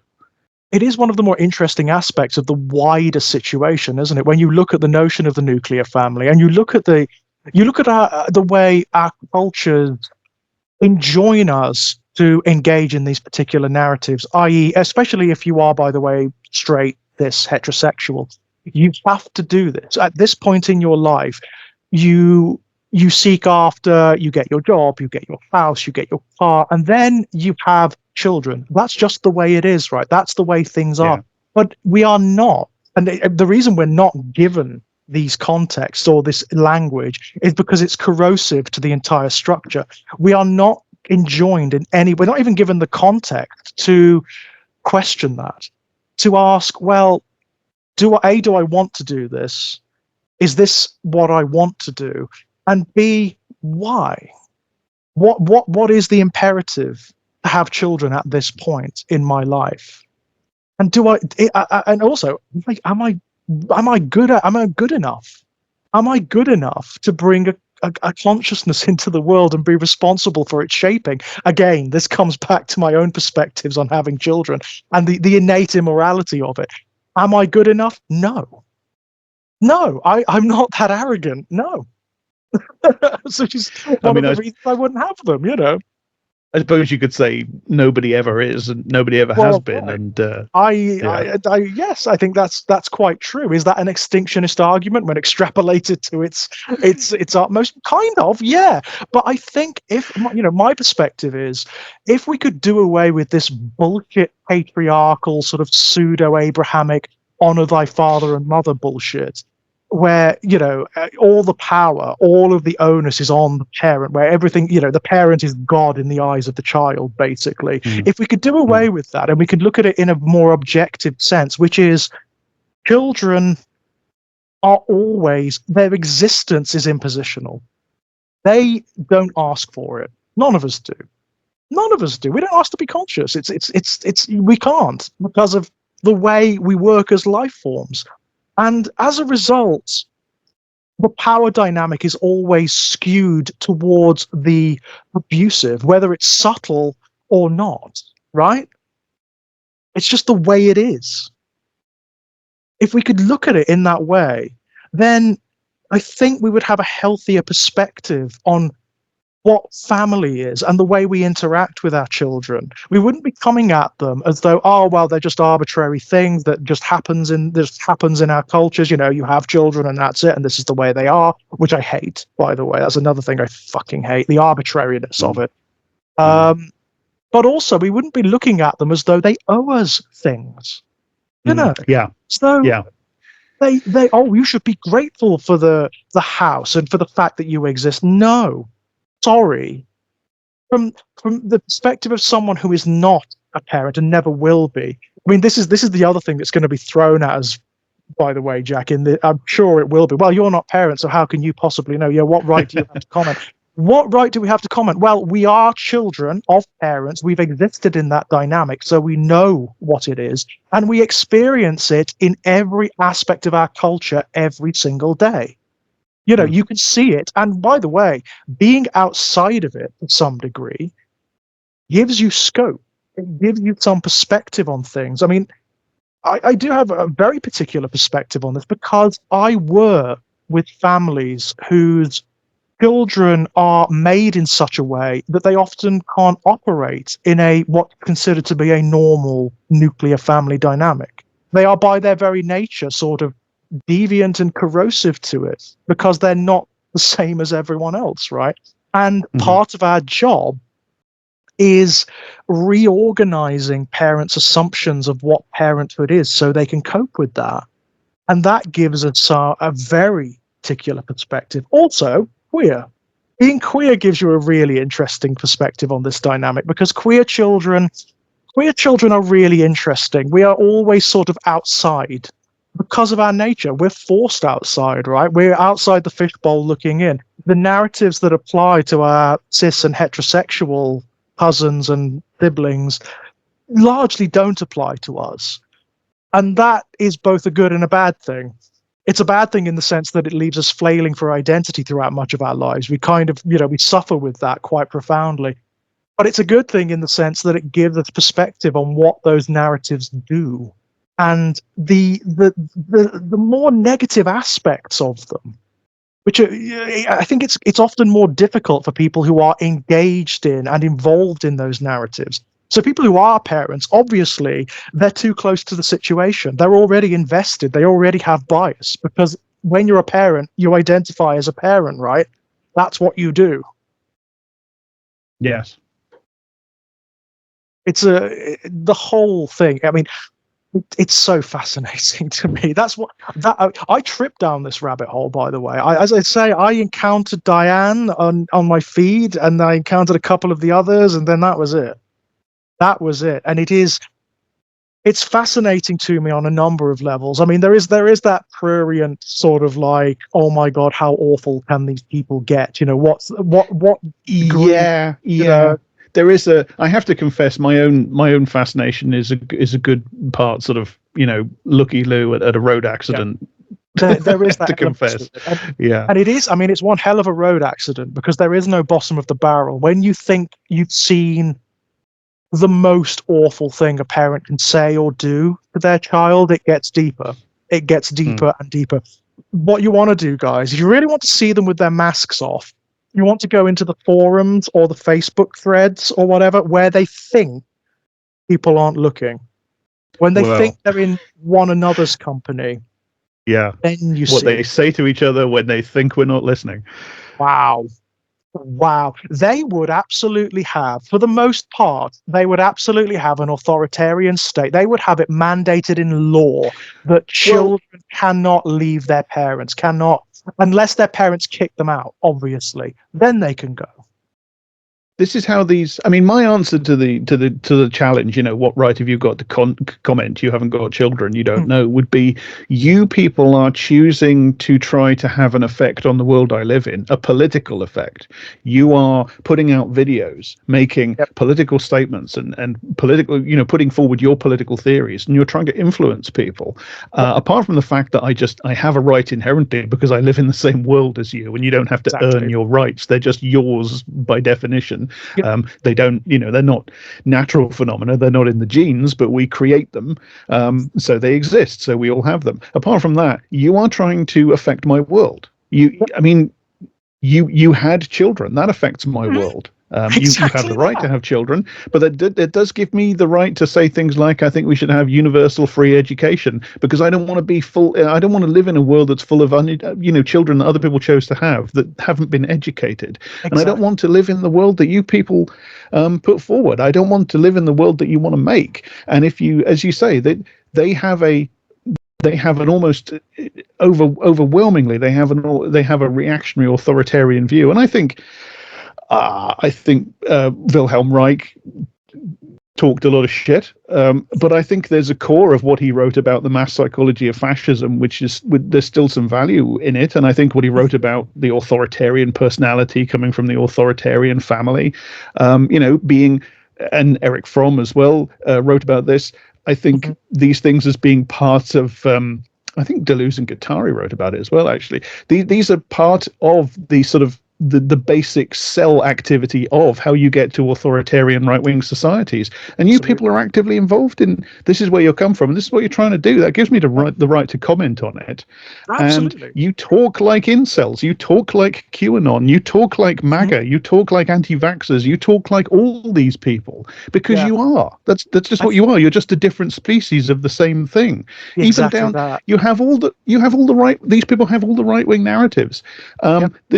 The thing about, it was the new partner, or it was the therapist. That's just the outside agitators narrative, isn't it? Yeah, That's it just their absolutely version is.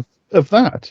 It's just The their way, version of teachers are indoctrinating our children into critical race theory and into trans ideology. It's just their version of the same. And in fact, they hold those exact same views as well. They, the exact thing. They say that. I mean, that those narratives are so overlap that they basically, they may as well, they may as well be like existing in the same place in the same time. They're the same thing, right?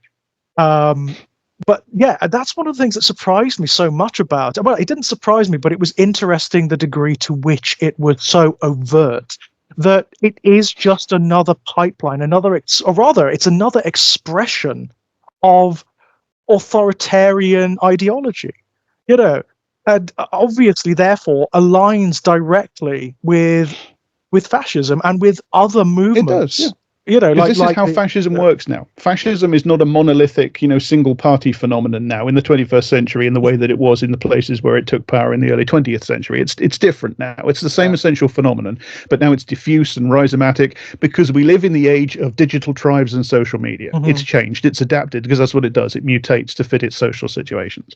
It's the same thing. Yeah, and it's I mean, it's the lack of insight that is so fascinating to me. It's the inability to, even when they tell on themselves, and they do it consistently, they express why their children don't speak to them. They express why people are constantly criticizing them and picking them apart. They do it themselves. It's like, I mean, you would think almost that there's like a subconscious part of them that's trying to confess, that's trying to exercise itself. But they do it that consistently, but they are not able to progress. They're not able to develop or grow up because that would result in the destruction of the self, wouldn't it? It would result in the ego death, which they just cannot allow, but which Well, is essential for any kind of growth.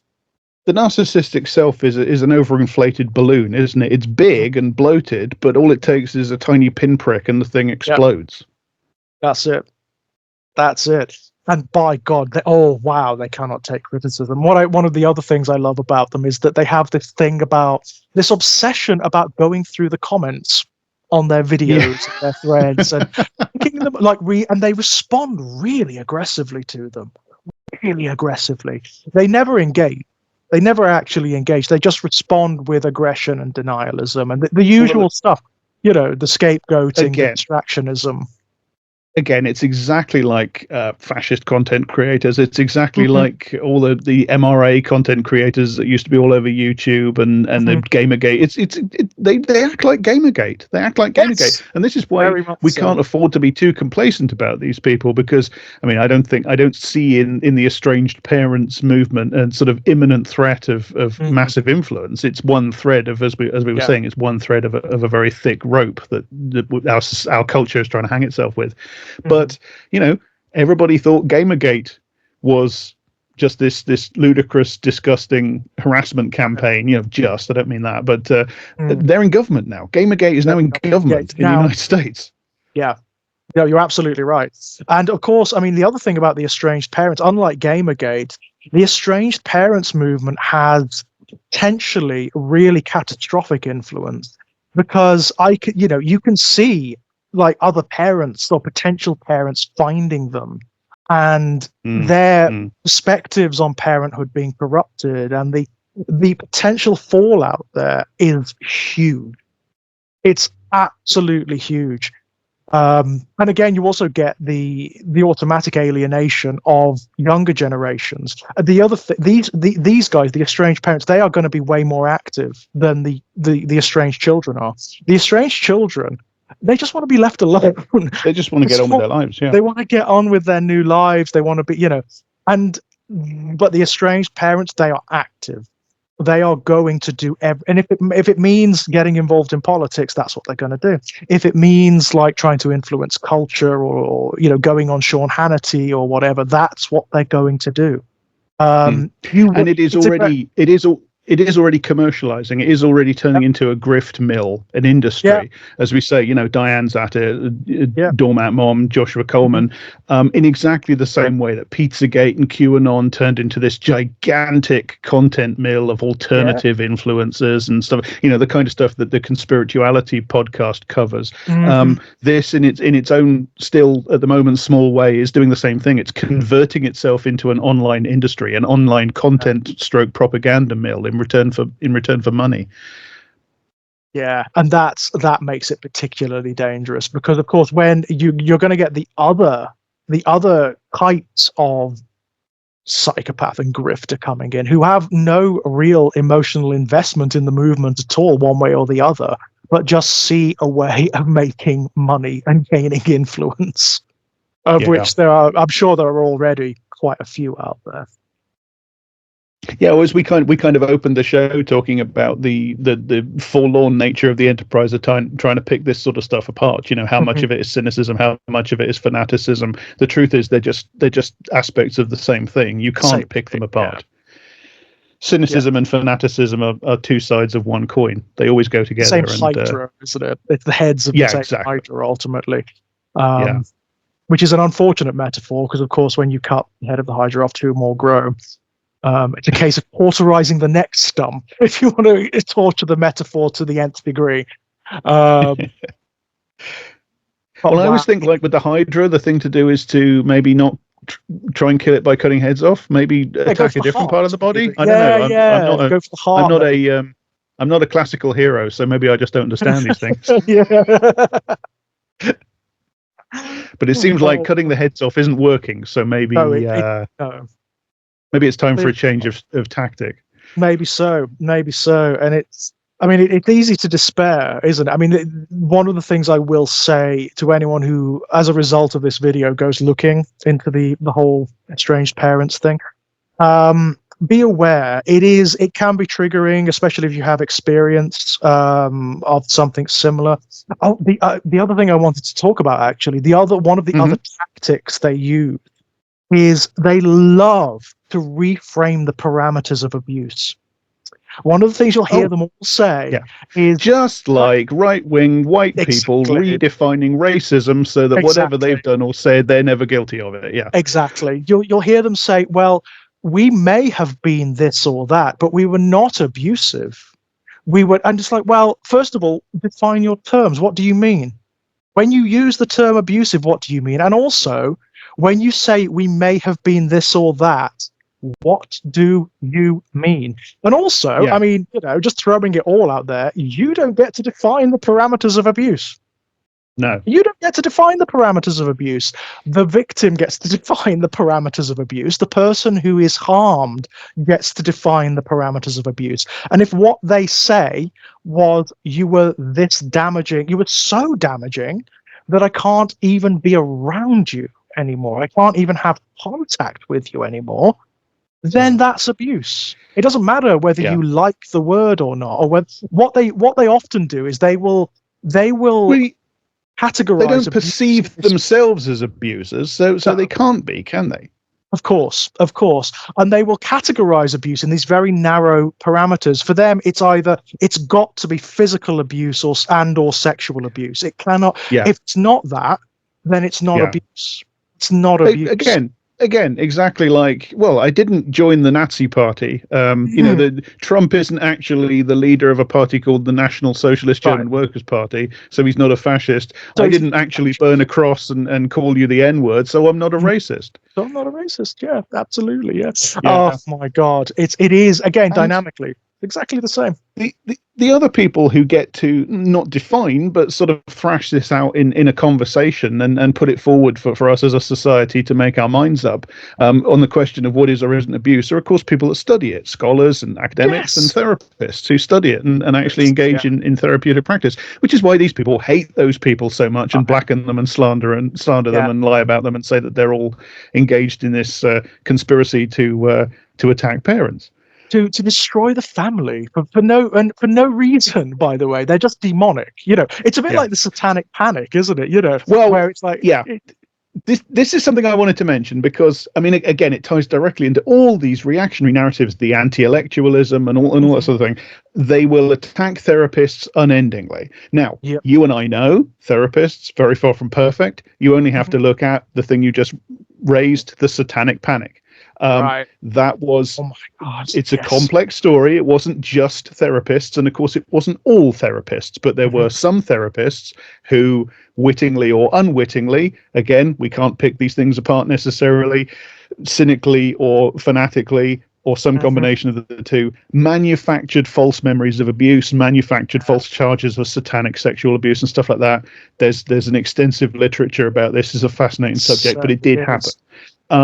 But the thing is, people will raise that as a way to attack therapy as a discourse or a profession or an institution. Again, if you look at what happened there, the people driving that hysteria, the people driving that paranoia, they were the same people that we're talking about now. The people of the same groups, the same attitudes, the same viewpoints. Totally. These people, the estranged parents type of people, they are the people who back then were driving the Satanic Panic. Absolutely, they were. And, they managed to manufacture an entire hysteria out of whole cloth. Like, literally, there was nothing happening. Yeah. It was their conspiracy theory in exactly the same way that these people are flogging conspiracy theories now that did this. It's exactly that. I mean, their narrative with regards to therapists is that therapists are, for some reason, for reasons, by the way, they will never define. These people are masters of vagary and implication. They will never give you specifics about anything. They will never give you specifics. They will allude to things. They will sort of passive aggressively reference things, but they will not give you specifics. So they will say that therapists they're somehow conditioning children or young people who go to therapy to abandon their parents. And They won't what's tell that? them. It's a different form of the grooming conspiracy theory, isn't it? Kids are turning trans because they're being groomed, or because of social contagion. Again, social contagion, another right-wing conspiracy theory about trans kids and stuff like that, which Diane specifically talks about in her video, along with the DEI anti-wokeness stuff that she goes on about. Again, it's the same theory. It's the same paranoid theory. It's it's Disney indoctrinating your children to be gay. It's teachers indoctrinating white kids to hate themselves because they're white. It's just the same thing in a different form. And why? I mean, like they can't even be straight in their own narratives. They can't. If you pin them down and ask them, well, what is the end game then? If this conspiracy exists, I'm going to allow you. Yeah, let's just allow it for the sake of argument. What form does it take? Where does it come from? Why are they doing it? And what is the end game? Well, this. I mean, I said, didn't I? This is how the people that ask themselves that and follow that paranoid logic, that conspiratorial logic to its conclusion, they end up with it's George Soros and he wants to destroy Western civilization because he's a demon and stuff like this. This is where they end up. They end up with Alex Jones shit. And you've got to end up at like a metaphysical explanation. You've got to end up, oh, it's Satan, oh, it's the influence of demons and what, because it doesn't make any sense at all. And of course, just to be clear, therapists are not doing that. Counselors are not doing that. No. What they're doing is they are giving people who probably lack wider context. They are giving them the language and the context to perceive what they've experienced in different ways. That's all they're doing. That's all they're doing. And by the way, I'm studying to be a therapist and a counselor. One of the things we would never fucking do, you are prohibited actively from doing, is saying to anyone, you should leave this person. You can't do that. You absolutely cannot do that. Yeah, no, I've seen that again in so many of these things. The therapist told my child, no, they didn't. No, they didn't. And I saw one where somebody who'd estranged from their parents was getting emails from somebody who, without naming themselves, was claiming to be their estranged mother's therapist and saying, "Oh, your mother has done therapy with me and she's done great work." And it was so obvious that these were fake letters being written by the mother. It might as well have been one of those Nigerian prince scams things. No, for a start, no therapist would do that, even if they agreed with them. Of course not. They would not do that, because they would be struck off. Their license would be revoked, like forthwith. They would be done. Of course. They would have no career anymore. That would be it. The other thing I've seen, and this is the most amazing thing, because again, it's the way this ego manifests. The whole world revolves around me. They do videos or they produce lists of, they're talking directly to this mythical sort of projection of therapists that they've conjured in their own minds, which is basically like this corrupting demon. And they give them lists of things. They say, when you're talking to these young people, do you ever think that, do you ever say to them, well, maybe they're wrong? Or do you ever think that maybe they're lying to you? And it's like, well, no, they don't, because they're their fucking therapists. They're not yours. They're their therapists. No, they don't consider that, because that's not what they're paid for. That's not what they're there to do. If you want a therapist who will listen to you, go and fucking get one. Yeah. Again, it's an exact mirror of a classic right-wing narrative, which is the thing about defense attorneys. How dare you defend your own client from the prosecutor? It's like, what are you talking about? And again, of course they're going to defend their client. That's literally their fucking job. I mean, it's the most, again, the ego. They think, somehow in their own heads, they think that the therapist knows who they are.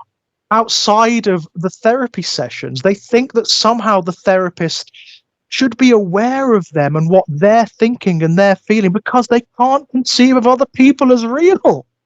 Everyone must know, because they are the center of the fucking universe. They are God, right? Yeah. I'm not a paranoid narcissist. It's just that everybody's out to get me because I'm so great. because I'm brilliant and they're all jealous of me because I'm God. Everyone's out to tear me down. It's like, wow. I mean, that is part of the attraction to the whole thing. To be honest, it is. It's a massive ego stroke, isn't it? It really is. I can't. It's that incredulity, that reaction of I almost can't believe this. If I hadn't seen it with my own eyes, if it wasn't coming direct from the horse's mouth, I wouldn't have believed it. There was one woman I found, and it's quite incredible. She was a German lady, and she's much more softly spoken than Diane or Doormat Mom or whatever. But the things she says in her video are horrific. Her son and their spouse left Germany and went to California to get away from her. Total no contact. Did not want anything from her. But she talks about how, but I still sent him Christmas cards and texts and whatnot, and I didn't get anything back, obviously, and terrible, terrible son, obviously. And then, after 3 years of estrangement, without a word, he took a plane to California and turned up on his doorstep. And she did a video after, because she was turned away and sent packing, obviously. And she did a video after where she talks about how aggrieved she was about being turned away from her son's doorstep and how she had to stay in a hotel after paying for this flight to go and see him. And she could not see. She sincerely, you could see from the video, she sincerely could not understand why that happened. Yeah. And wow.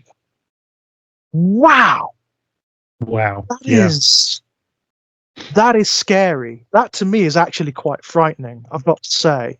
I can put myself, and you're running that risk if you show up at anybody's house unannounced and unexpected, and it's not like she doesn't know that she's doing that, because that's the whole point. She's going there to ambush them. Yes, so, of course. But I mean, I can feel what that son would be feeling. I can sort of project myself into it. Yeah, and it's such an invasion. Oh, it's guys, it's an evil thing to do. That is to me, that would be, if he wasn't absolutely certain before of who this woman is and why he went no contact, that would just seal the deal. Yeah. It would be a case of, in fact, I would actually be sort of thinking about going to the police at that point. Yeah. Because I wouldn't trust, I would be actually quite scared, especially if there were grandchildren involved. And this is another, I was going to say, by the way, this is a whole other dimension. When there are grandchildren involved, when these people become grandparents, they think they're entitled to access to their children who have told them no, their adult children who have told them no, their grandchildren, they think they should. They think they have rights. They think they have rights with regards to their grandchildren, who they've often never met, by the way, And again, it's all about weaponization. They are looking for a way in. It's the whole dynamic of the abuser. They are looking for a way in, and it doesn't matter what it is. The grandchild is just another piece of leverage. It's just another weapon. Yeah, it's a pawn on the chessboard. Yeah, exactly that. There are accounts of estranged children or children who have placed boundaries with their parents, but who have allowed their children some access to their grandparent because they want them to have that relationship. And I totally I understand that. Mm-hmm. But what's happened inevitably what happens, the grandparent oversteps their bounds. They weaponize that access to the child. They attempt to weaponize the child against their own children, against the child's parents, Yeah, I mean, I was going to make a little joke, which is that for a while now, this conversation has been feeling like a companion piece to our discussion of the film Hereditary that we did with our friend Elliot Chapman, because it's all in that movie, isn't it? Isn't it? And families, right? That's what Hereditary is. It's the horror of family, and that boiled down to its essence. and all the political stuff as well, because as we said when we talked about Hereditary, that film it's all about how these dynamics are mirrored, and we have the whole metaphor in that film of the houses within the houses within the houses. So we have like the levels repeating at every stage. It's the dynamics of cult, religion, MLM, right-wing political movement mirrored all the way through this story, through down to the family dynamics, abuse at every level, organized in fundamentally the same way, whether it's interpersonal or political or But the thing that makes it so clear that this is about ownership and property and control and commodities and transactions is the number of times that these people will attempt to blackmail or extort or weaponize inheritance. The number of times you catch them saying stuff like, I'm cutting him or her out of my will, or I'm gonna leave the money to the grandchildren instead, and stuff like this. They do that all the time as well. All the time. And it's, what I love about that, very often it's clear that the estranged child doesn't give a fuck. That you're out of their lives already. They've already they've done that they've made that calculation in their head. Well, not only am I not getting it, I don't want it. I don't want it because it's weaponized. It's just another means of control. In fact, money in general is a big one. Money is. I came across multiple examples of this where the estranged parent has thrown an epic temper tantrum because their child isn't budging on the boundaries or the no contact thing, and they've sent them letters with itemized bills for when I did this for you when you were a kid. I spent this amount. I didn't take this job because of this. I didn't marry this man who's rich now, so you owe me this. And it's like, wow. I mean, if you want to reinforce absolutely in your estranged child's mind, and also the rest of the fucking world, by the way, the rest of the sane world, why? You not only should you not be around your children, but probably not around people in general. People shouldn't form relationships with you. That's it. Yeah, you get that letter and it's like, sorry, this is supposed to be the case in your favor. Right. This is why I should want to know you. Mm-hmm. It's incredible. It's absolutely incredible.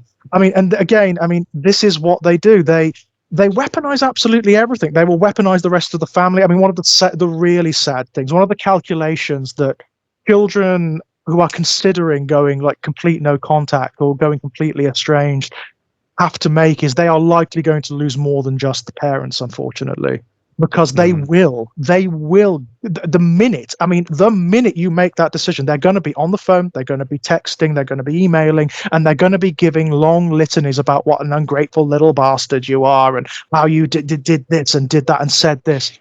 They are going to try and, send their flying monkeys after you because that's a standard tactic. That's what they're going to do.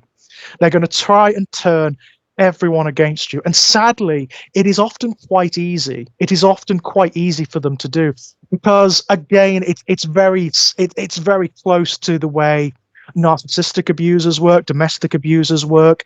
They try to portray a public image of themselves, a mask of themselves, which is wonderful. It's great. The people who would do anything for you, they're so nice. It's behind closed doors where they think people can't see where all this happens. So sadly, it is often quite easy for them to do this. Yeah. And again, I'm a broken record, I know, but it's mirrored almost exactly on a different scale at the political level, isn't it? I mean, it's the application is easy to see. The leader who pretends to be one person in public and then is different in private. The people that vote for them think, projecting their own dreams and hopes and desires onto the leader and thinking he has my best interests at heart. He's going to look after me. He's going to make my country great again. They're not coming after him. They're coming after me. He's just stood in the way. He gets into power. He takes away their social security. He takes away their Medicaid.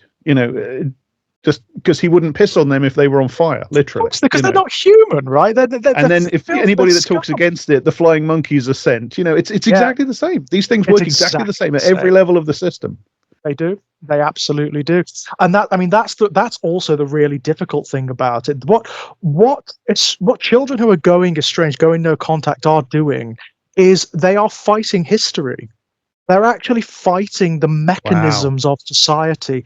And Yeah. that's what makes it so difficult. That's what makes it so difficult. That's often why, again, why the power dynamic is so skewed. These parents, these estranged, and I use that in quotation marks, parents, the power will always be with them because they're the parents.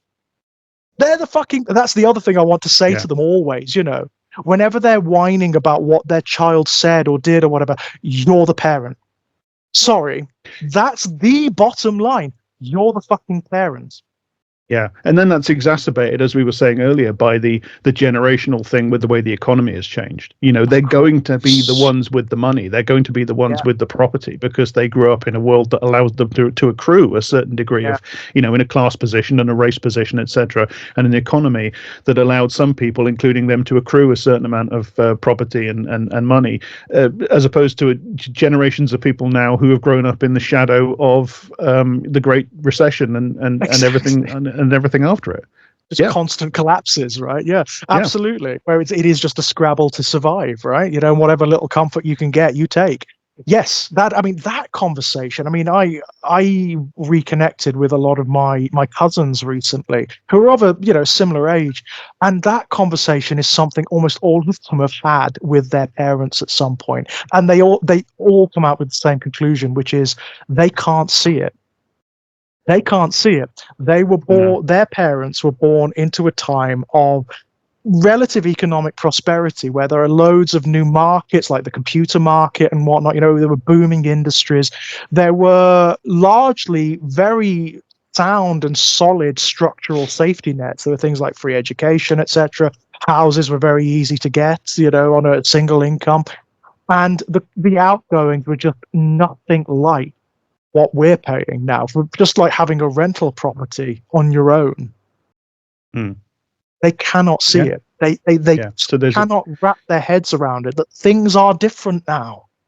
Yeah, so there's just that inherent power imbalance, just on the material level, the most basic on the material level. They're going to be occupying all of the better spaces because the job market was completely different when they were young.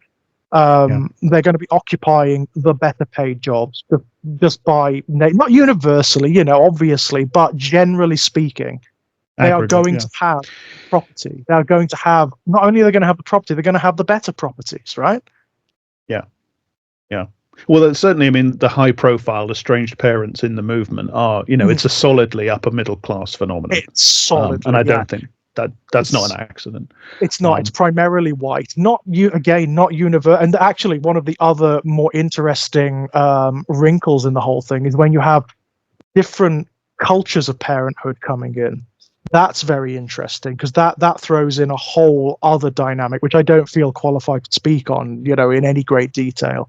But obviously, there are different assumptions of what parenthood means when in, for example, Korean families or in Chinese families or in Black American families and so on and so forth. In the same way, there are different assumptions of what gender roles mean.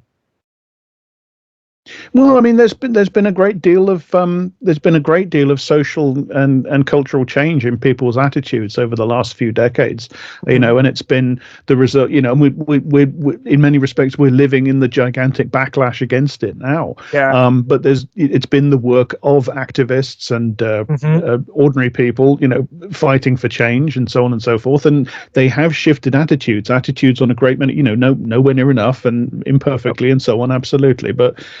One of the things I wanted to get to was that there has actually been research. There have been studies into this now. And, lest anybody should think you and I are taking too much for granted, the studies into that test what estranged children say against what estranged parents say show very comfortably that there is an extremely telling mismatch, and it's the parents' narratives, the estranged parents' narratives are not accurate. They say, oh, suddenly out of nowhere, my child decided to sever contact. No, you talk to the kids, they talk about years of trying to get their parents to hear them, years of explaining to them, trying to get them to understand. The parent says, he's never explained, she's never told me. Suddenly one day, nope. And they talk about, I never did anything wrong. You ask the kids, they have a litany of things that the parent did wrong, including not being there, not protecting them from abuse, abusing them themselves. And third-party influence, again, the kids say, no, it's nothing to do with my partner. It's the fact that my parents wouldn't accept my partner or whatever like that. We've covered the therapist thing. And one of the big things that estranged children, adult children, talk about is discrepancies between their beliefs and values and the beliefs and values of their parents, and their consequent lack of acceptance of the kids' beliefs and values. The kids feeling that they need to hide their true selves, that they can't be their true selves. This is one of the things they say to people studying this. And it's that is obviously that's going to be bound up with stuff like strides towards acceptance and visibility made in recent decades by queer people, trans people, etc. This is, on a fundamental level, this is what this is about. I think it's about a mismatch between progressive or progressed attitudes on the part of younger generations crunching up against this gigantic reactionary refusal on the part of the older generation. You will not be that. You will not think that. I will not hear you. You cannot be that person that you say you are, that you feel you are. No, no, no, no, no. Fingers in ears. La la la la la la la la. That's what exactly it's about. It's a conflict on that level. Yeah, absolutely. It's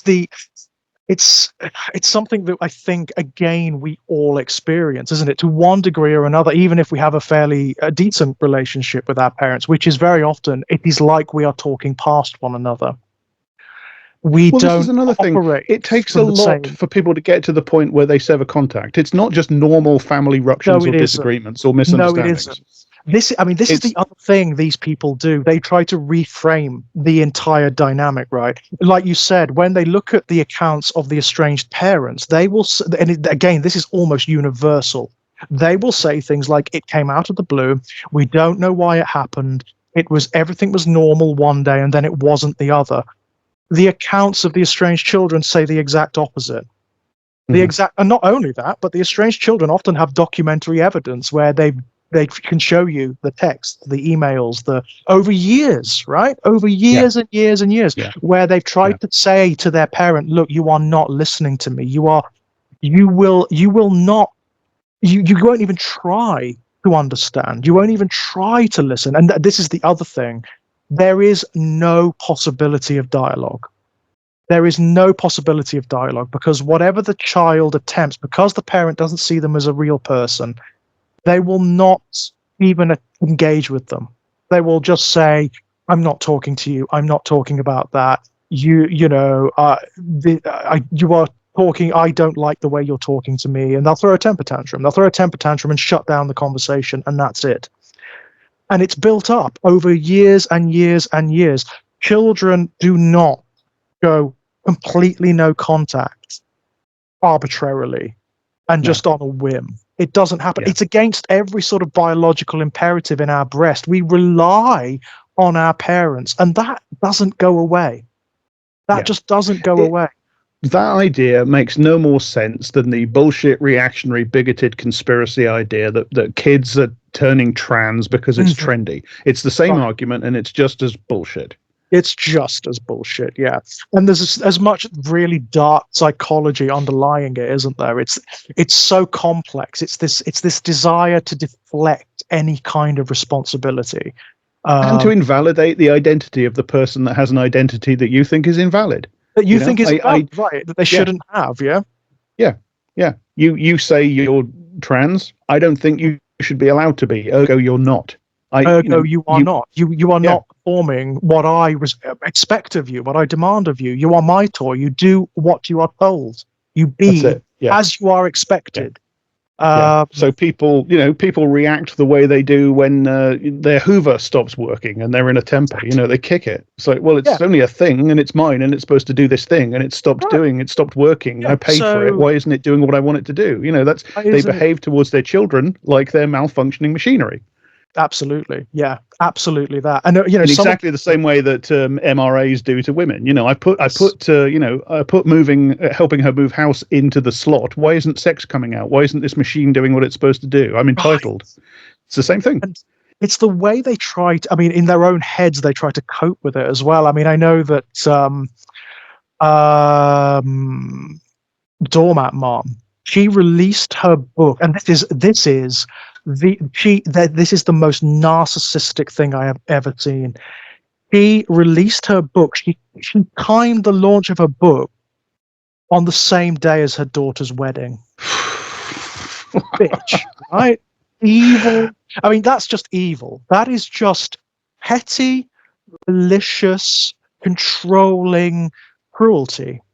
There is nothing good about that. There is no reason for that other It's than just pure malice. spite. It is, it's malice. It's absolute, like, cartoon villain level malice, that is. And And again, it's childish as well. It's childish. playground bully level Yeah. malice. It's And yet another demonstration of your children are well shot of you. Yeah. They are well shot of you. And oh my God, I mean, they cannot seem to, there is just no ability in their minds to accept their children might be better off without them. That can't be. That cannot be. And yet, from every expression, clearly is. Clearly is. Because even as I wouldn't want to be near them on the streets. I don't really want to be on the same planet as them as a human being. They're scary. These people are scary. Yeah. Really scary in the same way that abusive spouses are, or like obsessive spouses are, they're scary in the same way. And they often, if they don't actively breach like anti-stalking laws, they come damn close. Yeah. Some of them do. I mean, some of them absolutely do. Turning up on, someone's doorstep when they've told you not to, hanging around their workplace, trying to get to them through their colleagues, trying to, turning up at your granddaughter's pantomime, which is another thing Doormat Mom advises, by the way, because it's like, I would go spare. That would end with someone getting arrested. Yeah, well, it should. But of course, we've been talking about this is largely based in the the white middle classes. Mm-hmm. These are people who, to a huge extent, they just enjoy a kind of de facto presumption of innocence on the part of the authorities, don't they? Of course they do. Of course, because of the class they occupied too. Yeah. Yeah, exactly. You look at Diana; she's the picture of it. She is the picture of that sort of middle American, conservative, done reasonably well for themselves. They occupy a particular class bracket. She's the very picture of it. She's almost like an archetype or a stereotype, isn't she? Well, as you say, she's almost like a parody. You would think it's Oh, that's what I thought when I first started watching her videos. I was like, this is a subtle comedy. This is it's a well-written satire. It can't be real. It cannot be serious. Yeah, took a while, and it absolutely is the 21st century American social media age version of Wilhelm Reich's authoritarian family. It just is, it's right there on the screen. They show it to you proudly. It's amazing. It's sincerely as well, right? That's what they believe. That's what they feel. It's like wow, Diane, and you wonder why they don't want to talk to you. You wonder why one daughter ran away to join a convent and one just will have nothing to do with you. I know if I were the younger daughter, who is the one Diane concentrates on now, by the way, for some reason she doesn't reference the older one almost at all. I wonder why. I wonder if there's some legal proceedings there or something. But if I were the younger one, I would be looking at getting a restraining order or something, because the way she keeps churning out videos about that alone is creepy. The fact of it is just creepy and obsessive and strange. Putting it all up there on the internet, it's like, why? No, Diane, this is not the way a healthy person operates. It's not good for you. It's definitely not good for you, because all you're getting is abuse, But it's attention, isn't it? She's got, she's got her place in the attention economy. She does. Yeah. She does. And again, she does this thing of cultivating her space as well. So she will obsessively go through the comments and delete all the ones that are critical, especially the ones that make a point, especially the ones that are quite coherent and will take her videos apart piece by piece. She will delete those, and she'll only leave the ones that are fluffing her up. That, you're so, don't listen to your terrible, ungrateful children. You did everything you could, etc., etc., etc. Mm. You know. Well, on the off chance that she's listening to this, fuck you, Diane, you Yeah, fascist so and so. absolutely. Sorry. Yeah, my other, I know we've looked at this in some nuance, but yeah, absolutely. Fuck you. I have absolutely no time for. Like, I have a problem with parents who are just disinterested. I think parents who are just disinterested are terrible people. You know, I cannot wrap my head around that. I cannot wrap my head around that at all. You brought a consciousness into the world. You are responsible for sculpting it. I cannot abide that. It doesn't owe you anything. It's the other way No, around. it's the other way around, always and forever. That's the way it will always be. And if you know what the funny thing is, these bastards know it as well. They know it because they actually will react. They react against this. That a lot of people say to them, and obviously in the comments and the videos aimed at them, your child owes you nothing for the fact of their birth. They owe you nothing, and they will not attempt to tackle it. They'll just do that petty playground thing. Oh, there are loads of people out there who say, "Oh, your child owes you nothing," but I did all this. It's like, fuck off, Diane.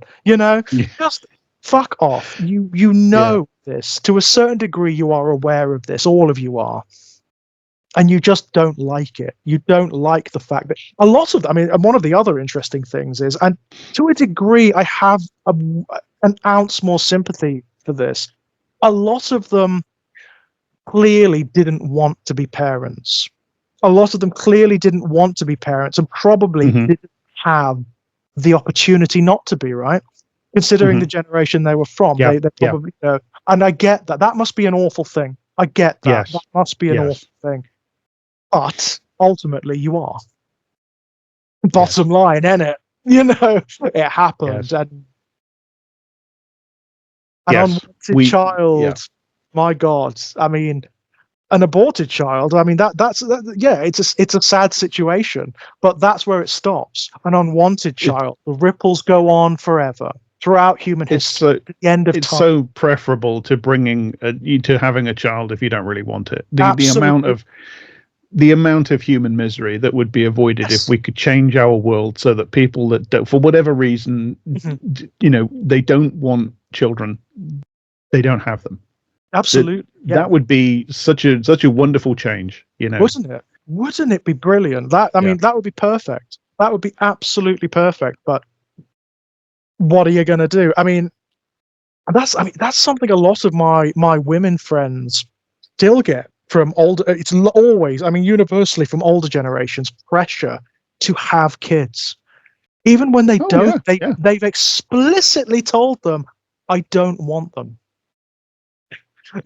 I don't. I have a friend, and she is actually she has a phobia of natalism. She has an actual phobia of it. She doesn't like being around pregnant women. It really freaks her out. The very thought makes her feel a little bit queasy, but still gets pressure from family and friends. The other thing, people coming up to her and going TikTok. It's worse for women. I mean, it's way worse for women. It's almost universally applied to women. Actually, it's almost universal, that pressure. Yeah. And I hate that so much. Oh my God. I mean, when I hear like mothers and mothers-in-law and whatnot do that to their daughters, tooth grinding. It takes takes some effort not to intervene and say, if you want another fucking child, have one. Yeah? Or adopt one. Or get a dog. Or adopt one. Something. Yeah. Yeah. They're not. This is the other thing, right? When are you going to give us grandchildren? Your children are not there to give you grandchildren. No. Sorry. It amazes me. I mean, I have fairly strident and probably quite deviant beliefs on parenthood in and of itself and the politics between parents and children. But yeah, I do get very angry. I do get very angry about that. Disinterested parent, pressure upon women to have children when they feel. I have another friend who has a number of psychological issues, and her whole family have psychological issues, and she's chosen to not have children because of that, which is a really brilliant, brave, awesome decision. Yes. Brave, really, brilliant, absolutely brilliant. And I just, oof, it makes me angry. Oh, is your cat your child? No, it's a fucking cat. Oh, your dogs are your children, aren't they? No, they're dogs. They're pets. Yeah. If I wanted a child, in fact, even if I wanted a child, I wouldn't, because I don't believe in it. But but I also don't want them. Yeah, me neither. I've never wanted kids. I was actually. I mean, I was when my. I get every now and again. I get the occasional pang. Somebody will be talking about their kid, and I'll think, oh, but it's an occasional momentary little, But that's it. I'm so glad that I didn't do it. I know. I'm so glad. I mean, I can to a degree live vicariously because I have a niece now, which is really nice. My brother married. They're not married yet, but his fiance is this absolutely stunning Jamaican Caribbean woman, and she has the most massive family. And their daughter, my niece Keish, is the most beautiful little girl you have ever seen in your life. She's amazing. In fact, the way I respond to her, I actually had to stop myself and think, is there some sort of genetic thing that makes you respond this way to your own? So, like, people who have your DNA, kids who have your DNA, because she is great. There's something about her. I don't generally like kids very much. It's like, yeah, you can. I'm not that bothered, but she's awesome. She's awesome. Love her, and of course I get to be the uncle, which is great. You get to be the cool uncle, which is the prime spot. I can be naughty and fun, and then she can go back to her parents, which is ace. That's it. Yeah. Oh man, but no, I mean, the whole subject. It's very deep. It's very dark, and it can. There are. This is going to sound terrible, but I am of the opinion there are more arbitrary and disinterested and indeed bad parents than there are good ones in the world, and that is simply due to the assumptions, the culturally prescribed assumptions of what parenthood is, and the arbitrary way that we have children. I think that what we're talking about is a microcosm of a much wider problem. It's as we've discussed, and changing it is very, very complex. Combating it is very hard. But I mean, the children who choose to become estranged is part of it, right? It's part of the fight back. Yes, that's it. Yeah. Just the recognition, that there's something that the way I'm being treated is not right, and I do not have to subject myself to it. That's in its own way. It's a big. It's that acknowledgement that it doesn't have to be this way. What is normalized in my household, in the family I was born to, is not normal, and it doesn't have to be normal. Have to be normal. There are. I mean, again, this is something. And you are the one that's crazy, not me. I know you are lowering the gaslight. I know I'm not crazy. It's you. You're doing something with the lights. And I tell you, that's very hard. Again, the accounts from the estranged children, because of course you are conditioned in this culture. The parent is God. The parent is God in the eyes of all children. They are always right, up until a particular point. They still suffer. The estranged children still suffer that guilt. They still question. All of them always still feel, did I do the right thing? Was there another way? Was there something else I could have done? Could I have handled it differently? Parents don't. That's another disjunct in the narratives that the research lays bare. The parents always say, oh, my daughter cut me off, or my son cut me off, and they're off having fun. They don't care about me anymore. The researchers ask the estranged kids, the adult children that have estranged themselves from their parents, and they say, I feel bad about it every day. I feel remorse every day. Yeah, and the loss, right? The other thing they say, which again is pretty goddamn heartbreaking is I miss parents I wish I had. Mm. I have an ideal in my head of how my parents could have been, and it conflicts totally with the reality. It conflicts totally with the reality, and I feel bad that I couldn't have that. But yeah, Yeah. absolutely, absolutely. Now that is something. You know what? That is something children are entitled to. They should have decent parents. That doesn't, by the way, that doesn't mean perfect because there's no such thing. All parents will That's make mistakes. yeah. That's You something know? the estranged parents always say, isn't it? Oh, I wasn't perfect. I Like, wasn't. nobody was calling upon you to be perfect. No, Nobody expected you to they be were perfect. calling upon you to be decent. Yeah. To be halfway decent human beings, not perfect. Yeah. But children are entitled to good parents. They should have good parents, and that's something we should take on board culturally as well. You know, they should have good parents. If you bring a consciousness into this world, you damn well have responsibility to make it the best it can be and to give it the best that you can. And that doesn't mean materially, by the way. That just means emotionally. You are obliged to give it the best that you can. And again, I don't mean to be didactic or finger wagging about it, but yeah, I do feel that way. I do Yeah. feel No, I that agree. way. I agree. It works very much the same way as the solution to the paradox of tolerance. Famously, the paradox of tolerance is, how does a tolerant society tolerate the intolerant? Right. Well, the solution to that is, several people have put this forward in different forms, is to view toleration as a contract. You assume, if people want to be part of society, you assume that they've signed up to the contract of mutual toleration, and therefore it's extended to them. And then people can default on the contract by being intolerant, by being racist and bigoted and authoritarian and so on and so forth.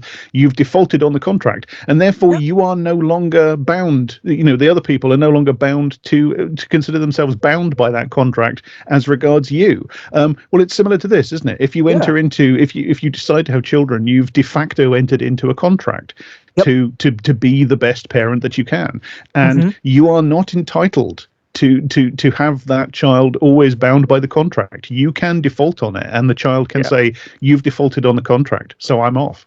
So I'm off, right? That's it. Yeah. It is always a reaction to. It is not arbitrary. This is something. This is no. Again, it's hammering at home. Children do not leave their parents arbitrarily. They just don't. I mean, I'm sure there are some strange circumstances out there where, yes, where a child has some sort of personality disorder, they have maybe a neurological problem or something like that, or some external influence, like maybe drug addiction or something, has, distorted their perspective somewhat. And Yeah, it's a big world. Everything has absolutely. happened once. Absolutely. But again, the fact of that circumstance does not in any way mitigate what we're talking about here in any way, and it doesn't allow for these people to apologize and to justify what they've done and the way they are. And like all reactionary arguments, it's just a word game. Yeah, of course it is. Of course it is. It's a way of, it works on so many, like all reactionaries, they have this superpower, don't they, where they don't have to care very much about what they say. They don't really have to put that much thought into it or to consider things like truthfulness or complexity. They can just throw shit at the wall and see what happens. It's an absolute superpower in all of our systems. Again, it's reminiscent of what Sartre said about the anti-Semite. That they don't make sense, and they know they don't make sense. They know their arguments are ludicrous. They don't care. They don't need to make sense. We're the ones that are bound by sense and reality. They come out with their bullshit and giggle and then power through. Yeah. It's exactly that. It is exactly that. They can say I mean, when you watch Diane videos and you sort of step back from them and sort of compartmentalize the pieces of them, that's exactly what she's doing. It's like this escalating structure of justifications. How many can I throw out there to befoul the entire conversation, to obfuscate everything? And again, it's a superpower. It's an absolute superpower, particularly on the political level. It works.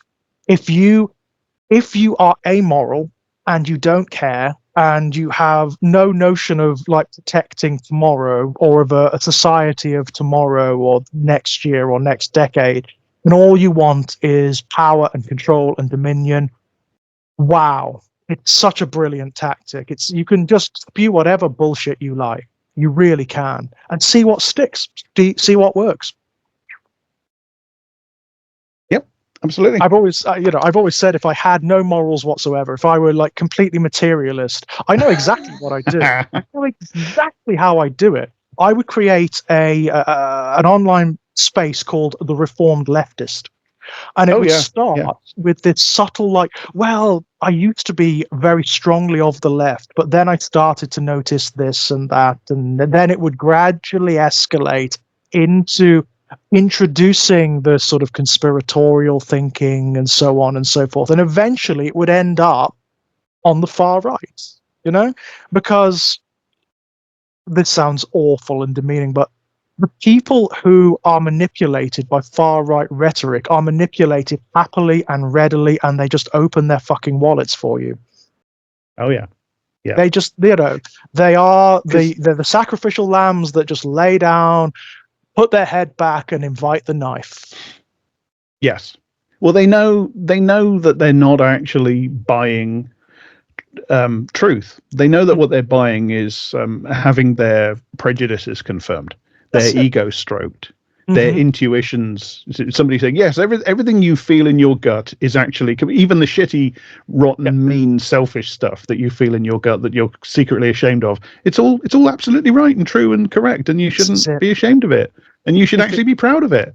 And all you have to do is give me X amount on Patreon every month or whatever, and I will just tell you this over and over again. Because I'm Jordan Peterson or whoever. It's that's all it is. They are buying the feeling of having their prejudices endlessly and repeatedly confirmed. Yep.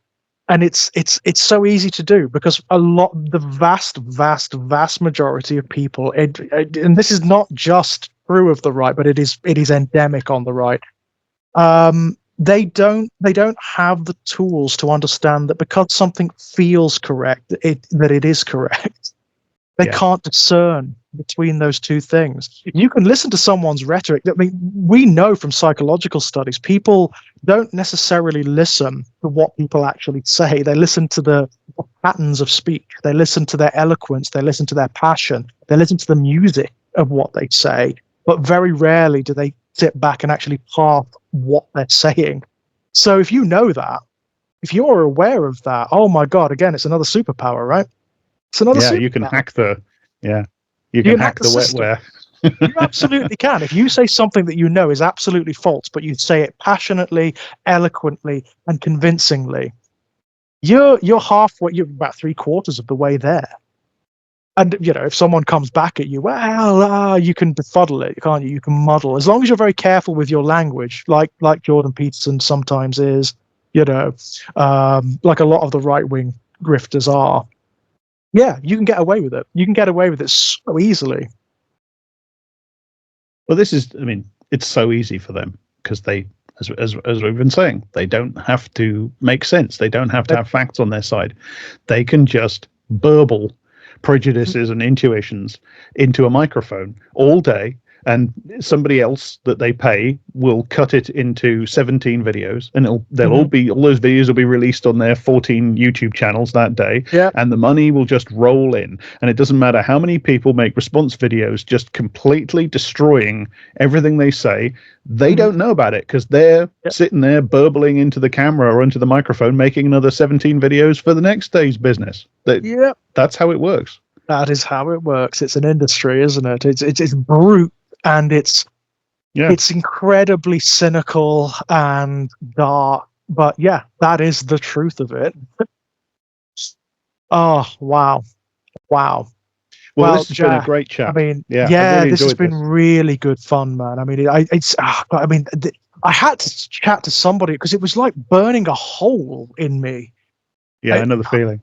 It was really interesting. I mean, it was really fascinating. This whole rabbit hole, I was a little bit low-key obsessed with the whole thing. If I'm perfectly honest, I couldn't quite leave it alone, and it was becoming a bit of a distraction. I might leave it alone for a little bit after this and go and obsess about something else for a little while, you know? Yes. But The last, I know exactly what, because I've been there. The last negative thing like this that really got me was that little weasel Jimmy Dore. For some reason, that guy just got himself lodged in my head, and I had to get it out. And poor old Daniel, I had subjected him to what ended up being a 2-part episode on that guy. But it just had to be done because I had to exorcise it for some reason. I know the feeling. I mean, there was when Elon did his fucking Nazi salute, I could have gone off on one. I could have very easily just delved into his entire background and fucking done guy. videos. Jesus. He is so fucking dangerous. He is, yeah. He is more dangerous than Trump. Much more. Well, Trump, for one thing, just on a timeline level, Trump's going to be dead before very long. Yeah. Just on a pure timeline level, you know.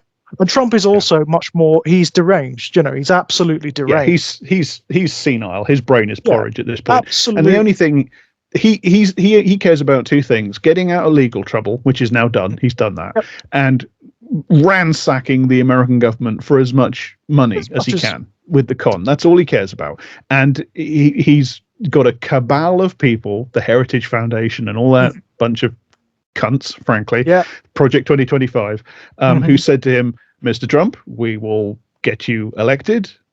You won't have any legal problems. You can spend 4 years just, holding the American government upside down, shaking the coins out of its pockets. All you have to do is sign every piece of paper we put across your desk with that little Sharpie of yours. And Trump, of course, said, yeah, fine. Yeah. Evil is as evil does, right? It will, But Musk, he's not smart. He's a fucking imbecile. But he is the kind of imbecile who has influence and power, and he's a true believer.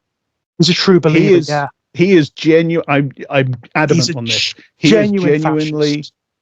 Pilled. Yeah.